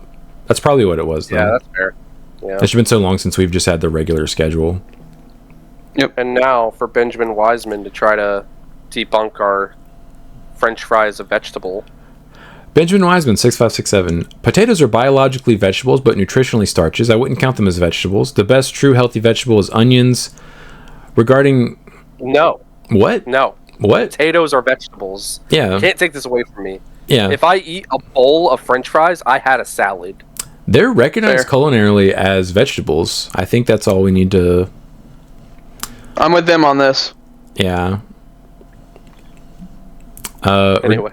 Regarding Hasbro, they make all my favorite toys, but yes, their CEO, Chris Cox, actually his name, has made a ton of terrible decisions since coming into power. I mean, they killed my favorite line that any toy line had ever come out. Yeah, the Lightning Collection, when they were re-releasing all the old stuff. Yeah. I have most of the Lightning Collection Zords. No, you're talking about the Legacy. Oh, sorry, yeah. I have the Legacy Collection. Yeah, sorry. They got sold. That's this one. Yeah. Lightning is this one. And Lightning Collection didn't come out with Zords, did they? They just like redid the Dragon Dagger and stuff like that. So, yes, but no.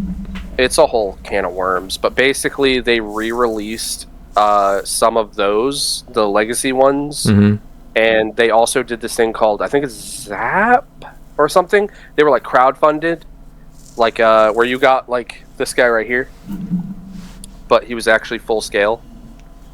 He was like big. That's my favorite Zord, by the way. I love the Astro Mega Ship. I used to have that one, the OG one. And like they would build them, and it was like crowdfunded and stuff like that. They have this thing called like HasLabs. So they had some Zords, but not a lot. But like just the figures in general were really cool. I loved how you got the civilian heads with them. You got their weapons 9 times out of 10. And the teams they were choosing, I thought was very smart. You had some of the new, you had a lot of the old. But the problem is they focused way too much on MMPR. Like, hey, you bite your tongue. Power Ranger rant. You bite your tongue. This is going to be sacrilege, and it's a bit of a rant, but MMPR wasn't even the best season by far. That's like, just seasons, like your opinion, man. There are seasons. No, I mean talking like metrics as far as like ratings and stuff like that go. Like these are actual data you can look up. The most popular season you just by far put an S on the end of data to pluralize it. Yeah, In Space saved the whole franchise. It makes sense that it'd be the most popular. It's the most popular season. That's when I wasn't able to keep watching because either I got busy or they moved the time slot. I can't remember, but I wasn't able to continue watching In Space because back then I had to like catch it at the specified time that it was on. And like, I wish to God they would have released more than just the Dino Buckler, because obviously you see here I have the Zeonizer signed by Johnny Young Bosch. Let's go. Mm-hmm. But those are the only ones I have, and I would love to get more than just like the Dragon Dagger and the MMPR weapons all over again.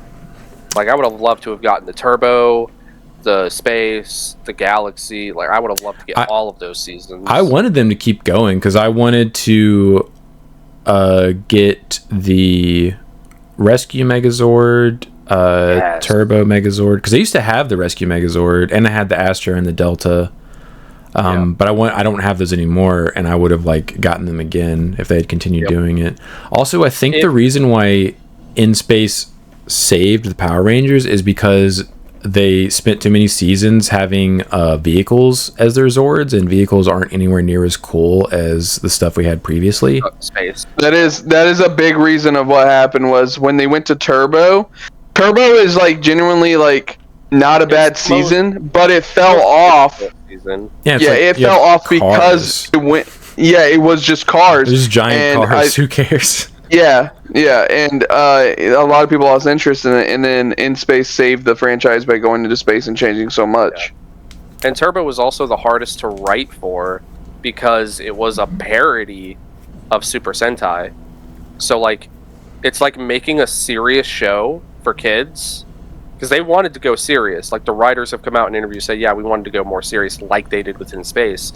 But because they're literally making a parody season into Power Rangers, it's like, well, what are we supposed to do about the episode where they get baked into a pizza? What are we supposed to do about that? Yeah. Make it serious. How are we supposed to have an episode where the main villain is a baseball and TJ has to go on an arc where he becomes the best baseball player ever? The Red Ranger in his suit actually plays baseball. Like, what are you supposed to do with that footage?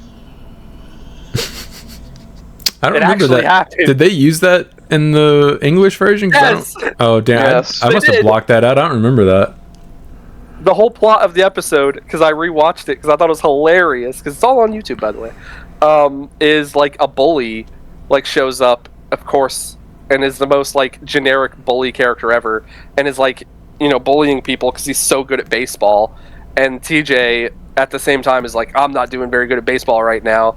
He's never played before, but mind you, in the entire season that he's been, half season, that he's been in the show, he's never played baseball. But now suddenly he's the best baseball player ever. He has to fight a monster at the same time, who is also baseball themed. Beats the baseball villain, and then becomes the best baseball player ever. Does that count as using PEDs? Because, like, he has superpowers when he's in his suit. Well, no, he doesn't play the actual physical baseball game in the red turbo suit. Oh, okay. The way you described it, I thought that's what I was imagining that. In his turbo suit, he has to get a baseball and play a game against the monster. Oh. It's even more funny because in Forever Red, when they all come together, they're all talking about like some things that have happened to them as Red Rangers, and TJ even goes, like, it cuts to TJ and TJ goes, I got baked into a pizza once. And they're all like, yeah, we know. You always tell that story. It's hilarious. Yeah. So even they knew it was ridiculous. Yeah. So yeah, alright, next question. Yeah, we spent too long on that. Kyle Newey 9278. Definitely gonna have to play Justmon again. It's very fun. Just don't expect a lot of wins. High win record, yeah. Let's just high roll everybody. I mean, if it's your day. It's possible. He also said Pat Mahomes who? Let's go Buffalo. Ooh, we're talking about sports now. Sean, how did the last? You guys lost. Hold on. You guys lost the Miami Dolphins and the Buffalo Bills. So. Oh yeah, they did. Steelers are. They lost bad too. Steelers are letting us come back, Sean. We'll see. We're creeping in. We'll see. Aaron Rodgers had statistically, I think, the worst game he's ever had in his career. Yes. Yeah, and that's not gonna happen every week. So like, I'm not super concerned. Not having watched anything Steelers related, but watching that, it to me looked like a 40-year-old quarterback who did not want to get hit. He was trying his hardest, like, hey, listen, I'm getting up there.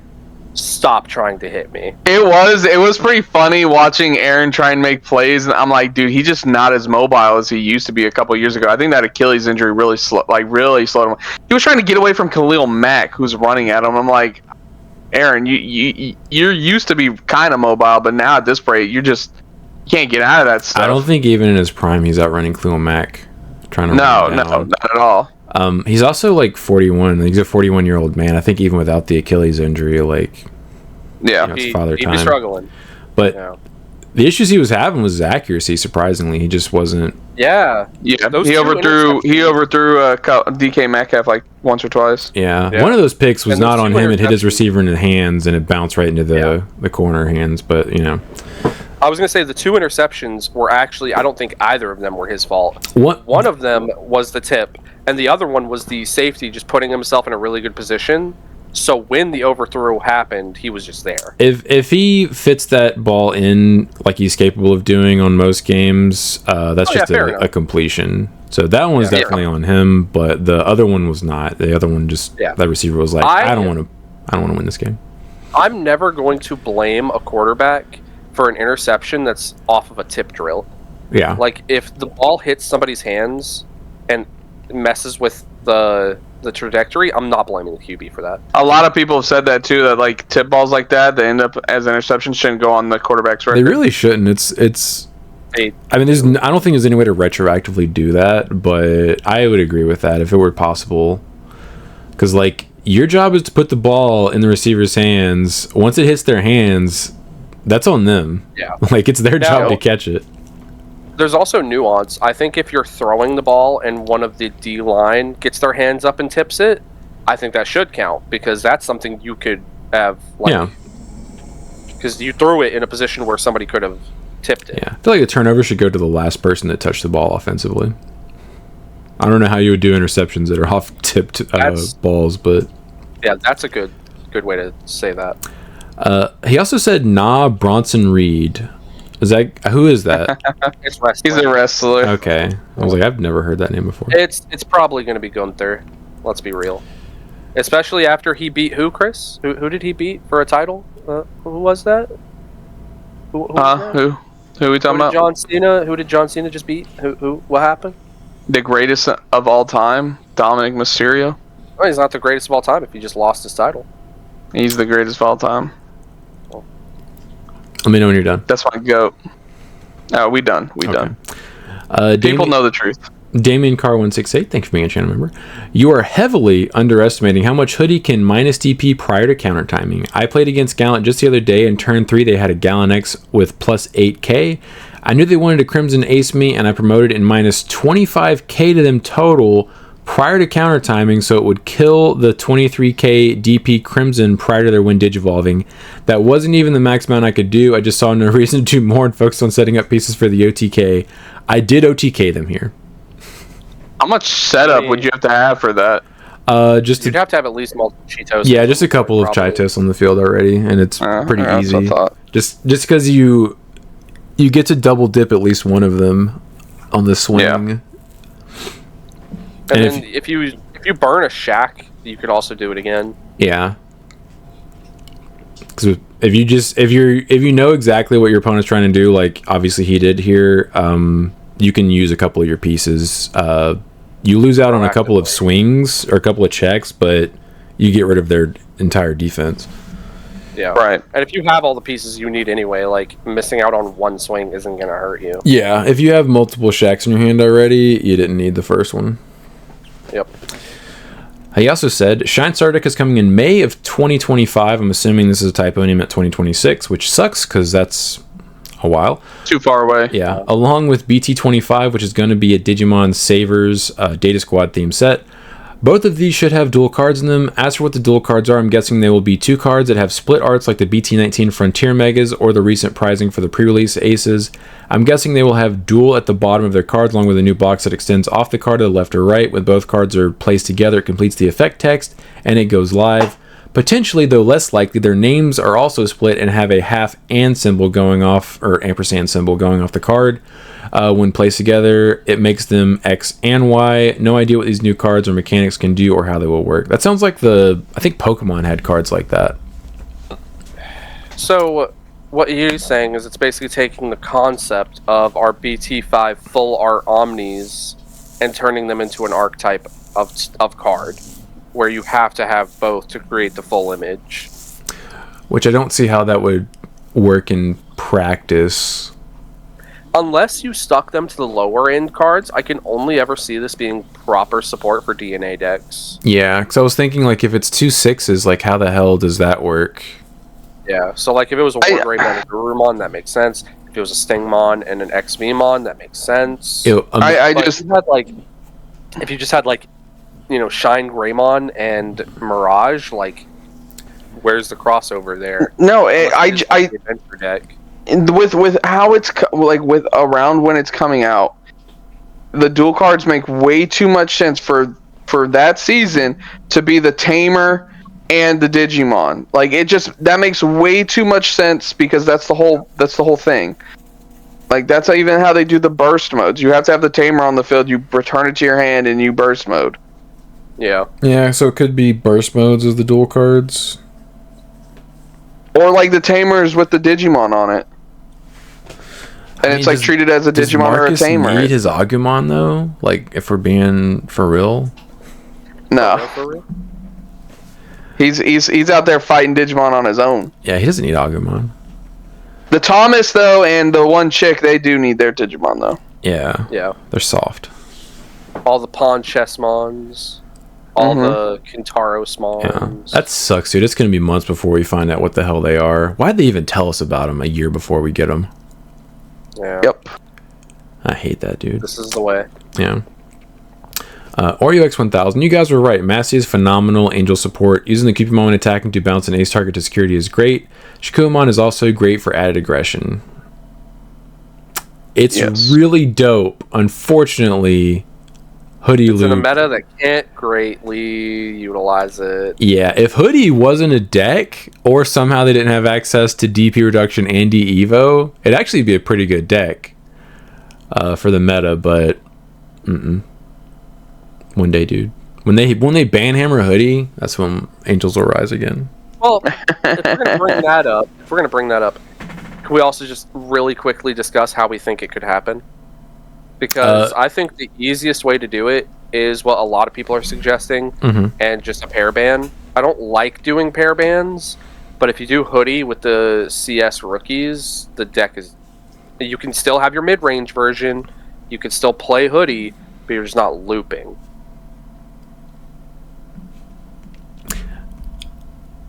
I don't know. Because I've also played against the mid-range version that is playing like the Ericas and stuff, and it's still... But that's the deck that was intended. I know, but it's still really stupid. Yeah. Like, because no good Tamer interaction deck exists besides, I guess, Mastamon is probably the only one that's, I would say, decent that can interact with Tamers, and like they have to go into a Mega one time to just interact with one. Yeah. That and deck Extamon. is... Yeah, but Examon's not going to see a whole lot of representation. It's not. And they could easily kill Examon before they ever promote. And the Tamers also have to be suspended too. Yeah. Yeah, I don't... At first I was thinking Chitose could just go to 1 and that solves it, but... You only need to see the 1. You only ever need to see the 1. Yeah... I just don't know how I feel about that, because people would still be playing it, and they would just be like, hey, look, I drew the Cheetos. You're dead. It's like I'm full power, dude. It's like HPD being at 1. It's just... or they're just more likely to play more of the CS tamers, so they can just keep bouncing them and playing extra bodies. Yeah, I don't know what the best way to do that is, because like I said, like the mid-range version that's playing the Ericas and stuff is really annoying to play against, because they promote, hit you for like 3 checks probably, and then just bounce all their stuff back to their hand, set up and raising, and play more tamers for free, and just set up for next turn, and you have nothing to interact with. Like the only interaction with them is like Ruin Mode and Crimson Blaze and stuff. I think you would swap the Cheetoses for Ericas. Yeah, so I think maybe the Shack might be a good one, but they might just need to limit Hoodie, honestly. Like, as much as they don't like hitting secrets, I think Hoodie is just poor card design. Because Chitos is a card, I think that was just a bad idea. Yeah. It's the perfect combination, the perfect storm to create a deck that's very unfair. Because if they would have just printed Shikuamon, for example, with yellow at the back and black and blue at the front, guess what? Loop doesn't happen. Yep. Can't do it. Because you can't go back into Hoodie for free. Yep. But it's the fact that you can tuck the level 5 and be the Hoodiemon again, that's the issue. It is, yeah. So, like, there was a couple oversights that led to the deck. And, you know, just for those people, I know this is going to suck to hear, they're probably not going to touch the deck for a while. We don't know have that. To realize this has been the MO. Yeah, it's uncharted territory for sure. But, like, this has been the MO for the Japanese players for years. They just had to slog through it. How many months did they deal with APOC? How many months did they deal with Alphamon? How many months did they deal with Saris Green? Like, you can just look through... How many months did they deal with blue hybrid, yellow hybrid at full power with all ice walls? Like, this is just our first experience with a format that's just like, yo, this is oppressive. And Mega Fusion. Like, there are still decks that can... Yeah, and Mega Fusion. Oh, my God. Yeah, because yellow hybrid was the reason Mega Fusion got hit. Yep. But, like, this is just our first experience with a deck that's like, oh, my God, it came out of the gate and is the best deck of format. Yeah. Like, sure, things can compete with it, it can lose, but it's still best deck of format. Yeah, it's just... It is a giant toolbox OTK smorgasbord. And How long did it take them to hit Galaxy? Like, come on. Did they even hit Galaxy? Yeah, remember they gave us a token Mirage hit. Oh, they hit Mirage to 1. That doesn't touch Galaxy. Yeah, it doesn't touch Galaxy, but that was like the main issue people were having. The guy playing in Worlds is only playing 1 Mirage anyway. His deck literally didn't get touched. Yep. Yeah, he showed everybody. Yeah, I don't know what the best way to go about it is. Thankfully, I don't have to make that decision. Also, it really annoys me because I was double checking just now. The BT16 Shack is black and then yellow. So if they just did the same thing with the new Shack, Hoodie Loop's not a deck. And correct me if I'm wrong, but I think the original Shack was yellow and blue. No, yellow-blue, yeah. Yeah. Because Angemon could go on top or bottom, I remember that. Yeah, he can. Yeah. Okay. Angemon's good like that. Alright. Yeah, I don't know what they need to do, but they need to address it, unfortunately. I don't like for them to have to hit stuff, but it's their fault for printing all of these cards that interact so well with each other. Justin So 8231, is there something each of you would like to change about the Digimon TCG, like start with 8 life to stop aggressive decks, or DNA evolution, not gain rush, and no longer having memory tamers? Yeah, funny you should ask that. DNAs, I don't think ever should have gotten rush. I think that was a mistake in the design. Yeah, I think if we're changing something to where it's different from the offset, I think you can point to DNAs and being like that was probably a mistake. I don't know about the rush part. Like, I think I'm okay with that. I just don't like how you can reactivate all the effects underneath it. Yeah. What's a new Digimon? That's the part. That's what I'm saying. That's the part I don't like about it. Like, I wouldn't have minded if they were like, hey, you can DNA and this Digimon gains rush. It just doesn't mean you can get all those effects again. Like, I'd have been okay with something like that, because that would still work with, like, something like Pyildramon. Like, you would still be able to, like, double attack. Like, okay, that makes sense. I just don't like how it's like with the CS cards. You're like, oh, I gotta do all this again. Draw a card. I think what they should have done is instead of giving you a stack placement order, you should have been able to pick. So, for example, let's say you had a X Vmon and a Stingmon. Instead of it being X Vmon always on top, Stingmon always on bottom, you should be able to pick which one goes on top, and whichever one you put on top is the base Digimon, and any of the effects that were in that stack have already been used, can't be reused. Digimon. I think and again, this always ends up being the problem. They should have been way more selective with stuff, just like with Galaxy. Like they should have been, like Pyldramon should say, yes, they should all of it should be archetype locked. It should just say, like Pyldramon, for example, XVmon and Stingmon DNA into this. Yeah, it shouldn't be blue and green. Nah, you don't think so? I don't like that. Lydramon's a Vmon card, dude. I feel like you should be able to DNA and Pyldramon. Okay, then you could just have free trait. Yeah, then you could just say rule trait free. Something like that. With Shakuamon, it should be the same thing. It should say Angemon and and Kilomon. The issue with that is if they did that and also did the traits, the Hoodie Loop deck would still exist because they're all CS and they're all Hoodie. No, but it would just be Ankilo and Angemon. Well no, yeah, because then it could just be Ankilo and Angemon's typing. It doesn't have to be Hoodie. If Hoodie's typing is just not the same as theirs, they'll be fine. It would say Angemon and Ankilomon and then free. She's also free.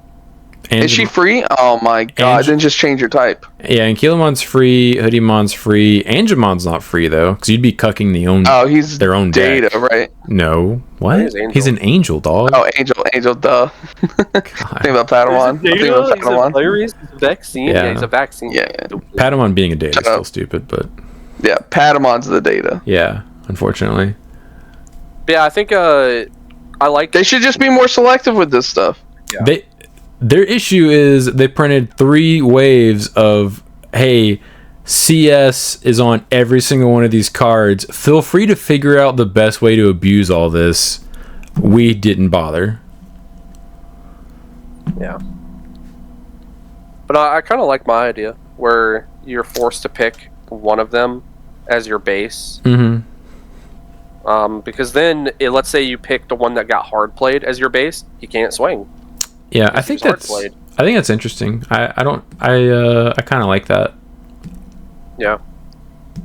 But like, because for example, in my XVmon explanation, let's say you went to the EX1 jamming one, you swung, you got to draw your cards, really cool, and then you hard play your Stingmon, you DNA, you swing again. Guess what? No more draws. You get to draw for the Stingmon, the one that's limited to 1. Don't forget, and then that's it.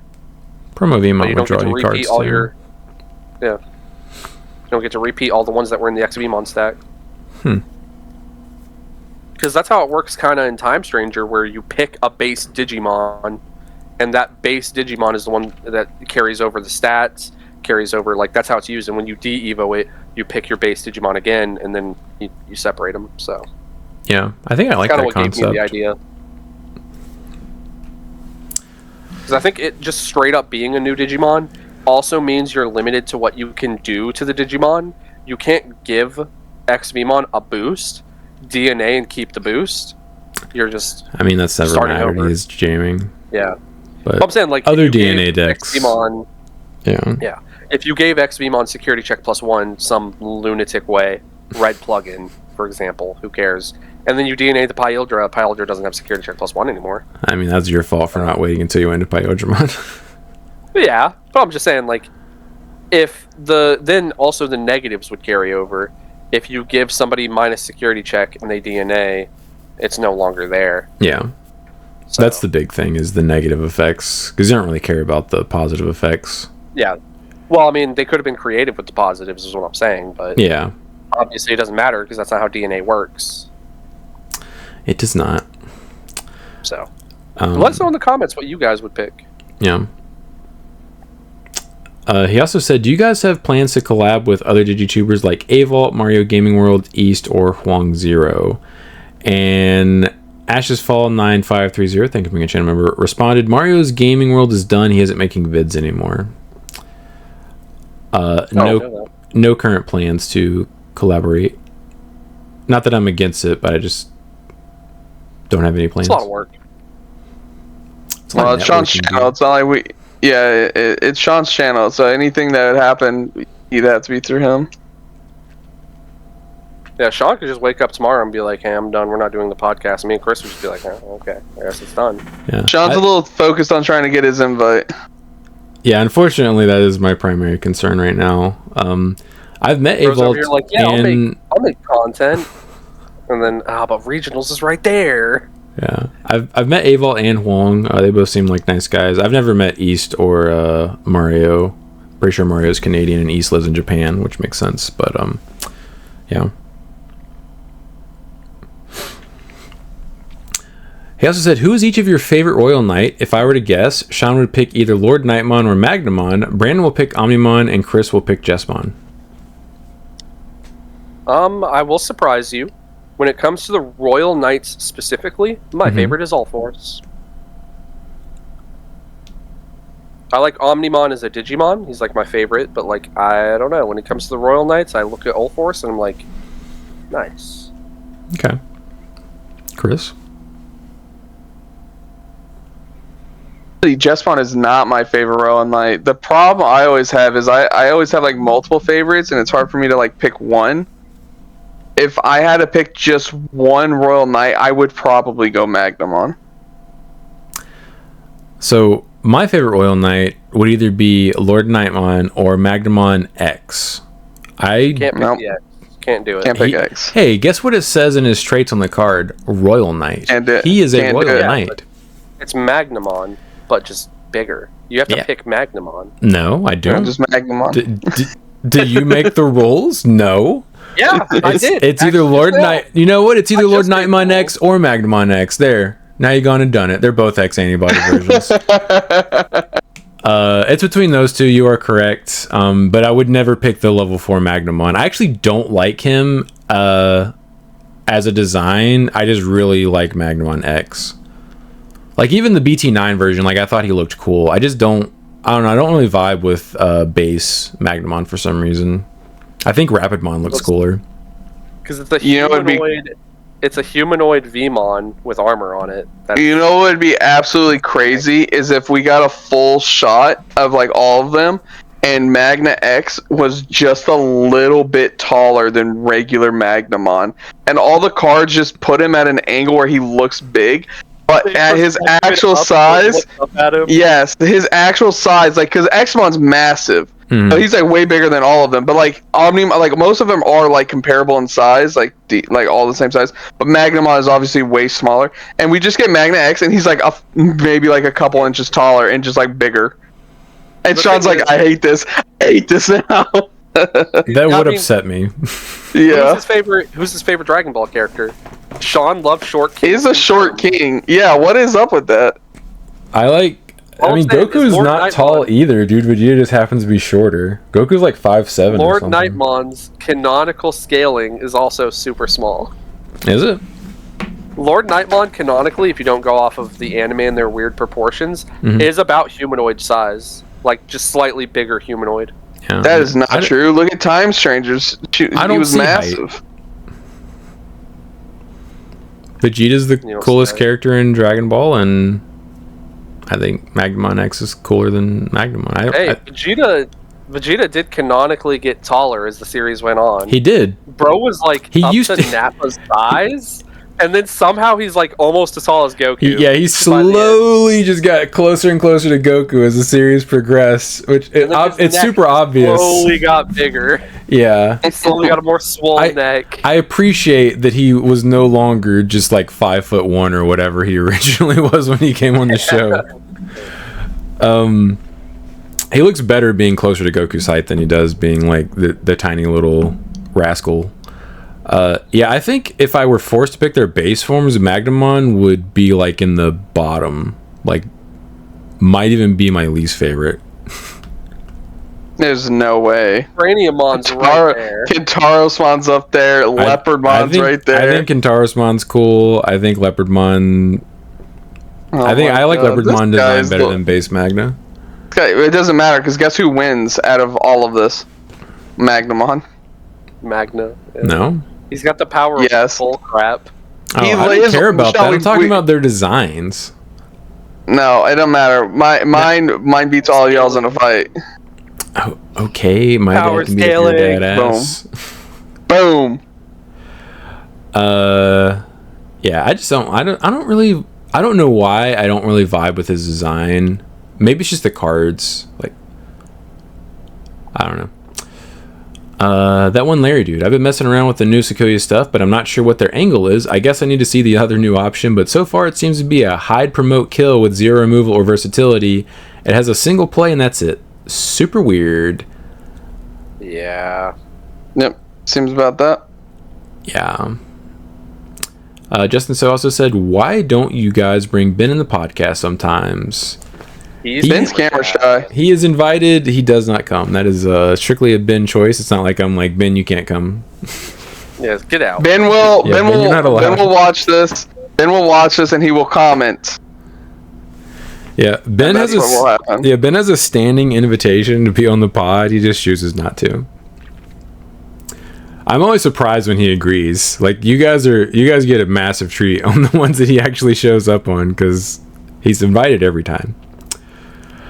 Vidros saying they're on track to kill My Little Pony implies it hasn't already done that. To be fair, I know nothing about that franchise. I just know Hasbro owns them. So I just broadly assumed it's dead. I didn't even know Hasbro owned them. I forget that's a card game. The only reason I knew is because you're a brony. It's cool, dude. I mean, it's because when I had to order my Psycho Green Ranger from Hasbro Pulse, the only figure from them besides this guy right here, I only had to order from them directly. They make you go through like 5 pages to get to Power Rangers, and My Little Pony was like up front and center, right next to Transformers, and I was like, okay, we see our priorities here. Like, oh, I forgot this franchise existed.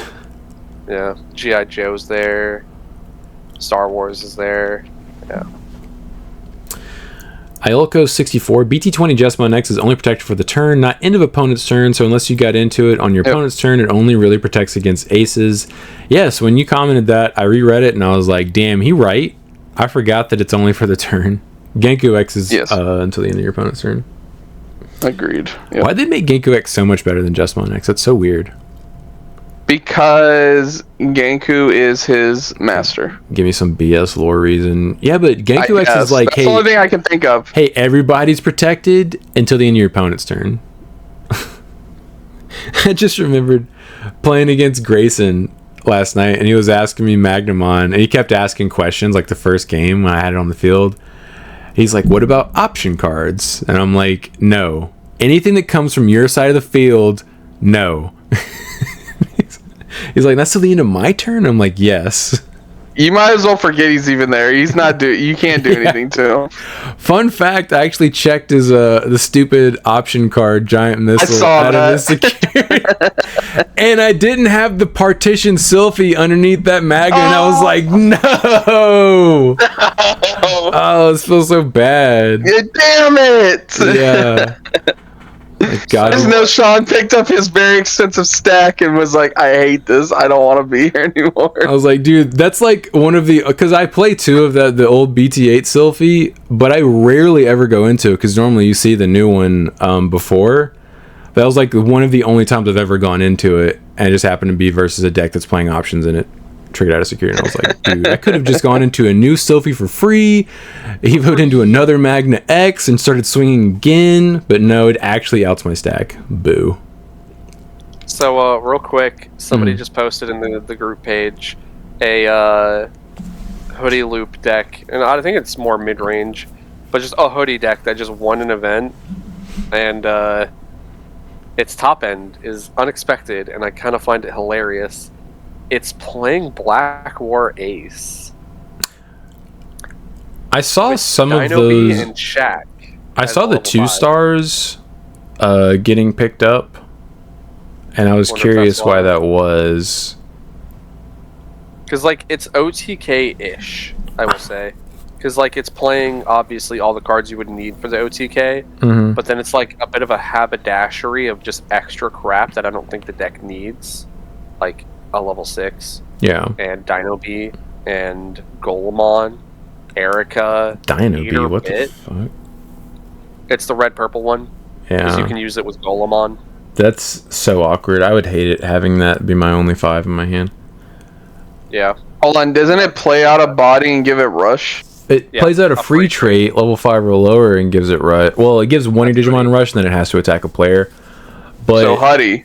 Yes, but you have to play Golemon. You have to play a specific colors to get to him. It's much more complicated DNA into him than it is Pyojimon or Shaq. But yeah, because it has to be Seedramon and the Golemon. Yeah, it's red, purple, or right. It's red and purple. You get DNA with Hoodie, right? No, it's red. It has to be purple. red. Red and purple. Okay. So it is hyper specific, so like that's why I don't like it. If you could just DNA as easily as you could in Pyojimon, I'd be like, yeah, go for it, whatever. Yeah, I'd rather just Pyojimon. Yeah. Yeah, no, I thought that was funny. I saw Black War Ace, and I was like, I gotta tell Sean about this. Yeah, I don't like it. Like, I guess that's for the mirror, but like, if they promote and combo you, they just get free memory off of your Black War Ace because they just de-evo it. Yep. Because they're never gonna, unless they're actively swinging with Alliance for that brief moment, you're not gonna be immune. Yep. It's a weird choice. But Dr. Fab 671, thank you for being a channel member. Taking cards out of the sleeve is annoying, but Magic had cards that you choose the side you play as them, or choose the side you as play them. But from an effect perspective and in deck building, they're cracked. It's like getting free cards in your deck. If you run a playset of them, it's functionally upping your deck from 50 to 54 cards, but doesn't ruin consistency like putting 4 extra cards in your deck actually would.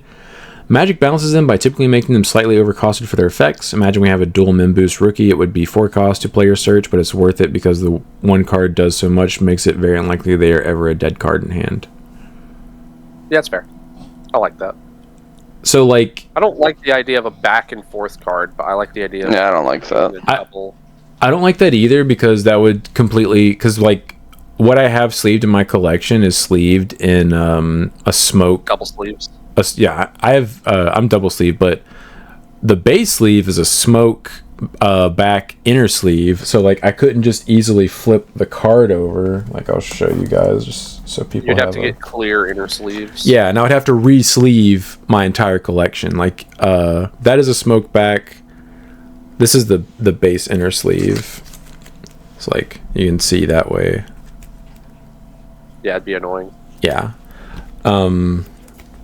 So like anything in my binders is in one of these sleeves. I only put regular sleeves on them when I put my decks together.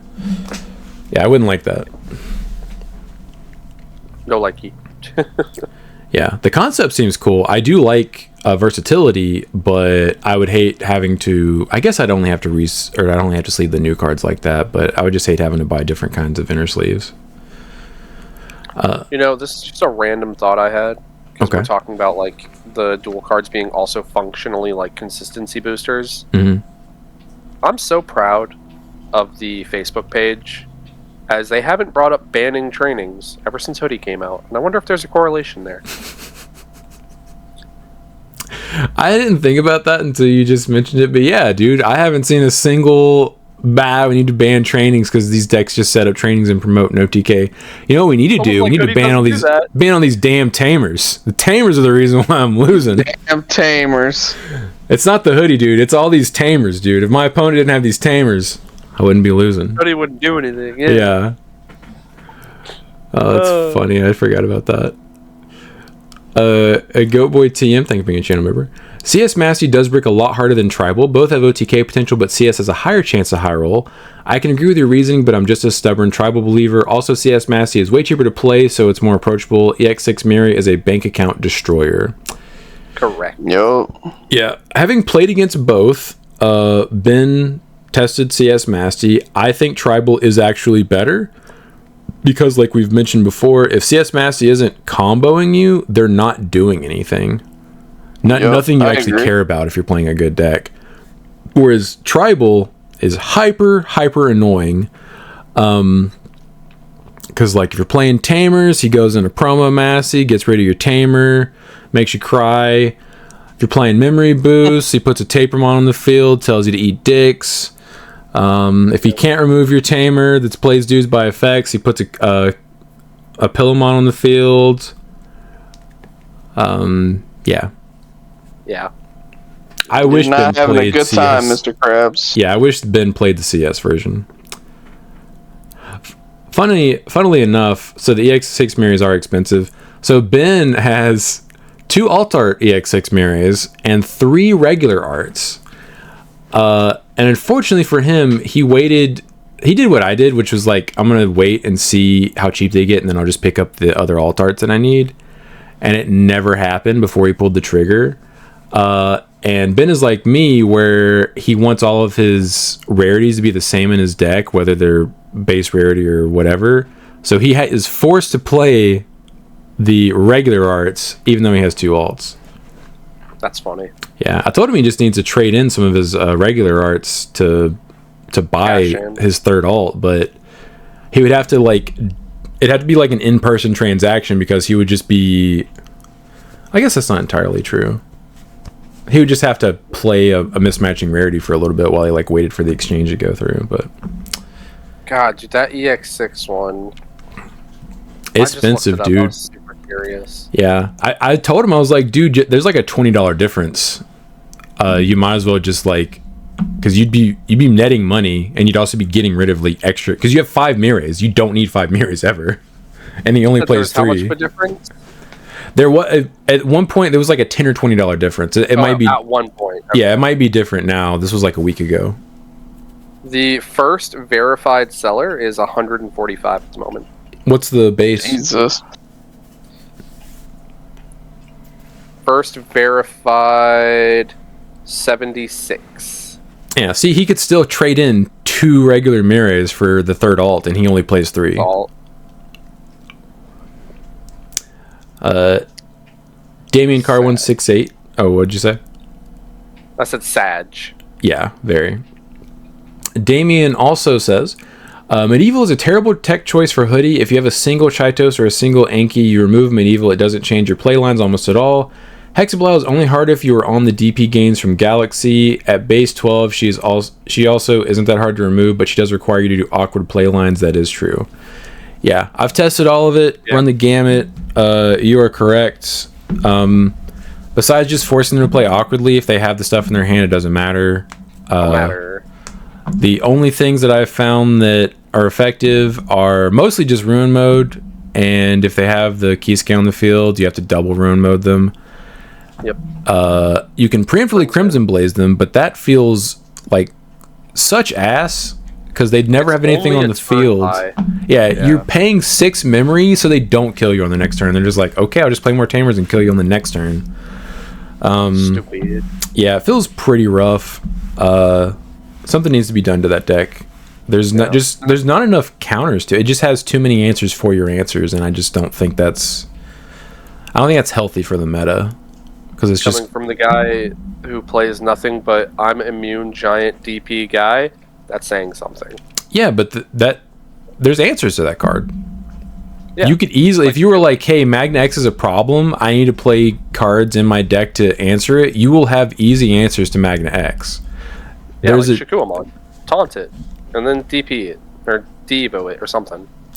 That works against a lot of Magna X variants, however, I have Niarumon as my Tama, so yeah, if I have security, you're never outing my Magna unless you have premium DP.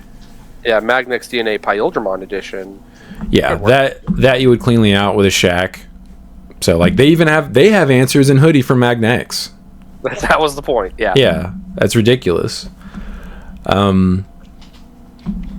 It's versatile and very strong. 2 things that should only ever be away from each other. You should either be versatile or you should either be very strong. Yeah, the fact that the deck can toolbox out your board or just kill you if you didn't put a board up it's It's got too many tools. That toolbox is way too big. We've always said that in order to be a tier 1 deck, you need to do multiple things unfairly. Mm-hmm. Most good decks do one thing very good unfairly, but the tier 1 decks do multiple unfair things very good. And this is a prime example of it, where you are either OTKing very consistently, or you're outing very good boards very consistently, and it's just like, I do what I want. It's the I do what I want deck. Yeah, everything the deck does is unfair. Yeah. And it's very consistent because of how many searches you have in the CS engine with your Yugos, your Mirais, your Gatsu even, your detective agency. Yeah, I think if we had more tamer interaction in the game, which I don't know if that would be a good thing or not. Probably not. Maybe it's not as powerful, but there's basically minimal, and the only good preventative measures versus that deck are Crimson Blaze or Ruin Motosuma and Kisuke on the field, and that's just not good. Yeah. It's not good enough, yeah. Like, you can wall up and stop them from OTKing you, but unless you're like Gonku Turtle and your whole board is immune, you're probably getting pretty tickety touched. And even then, decks that only gain immunity from Digimon effects, they can still Chaitos you stuff into the ground. Yep. That's another issue, is like, you're Digimon immune, okay, my Tamer's out your stuff, who cares? Yep. My Tamer's in this random premium DP reduction, which will just last into the end of your turn, so like, don't care. Just randomly. Yeah, just random minus 2k until the end of your opponent's turn. I think it's so weird. Excellent. Nice. Alright, sick. All right. Later, boys. Alright. See you Tuesday. See you next Tuesday.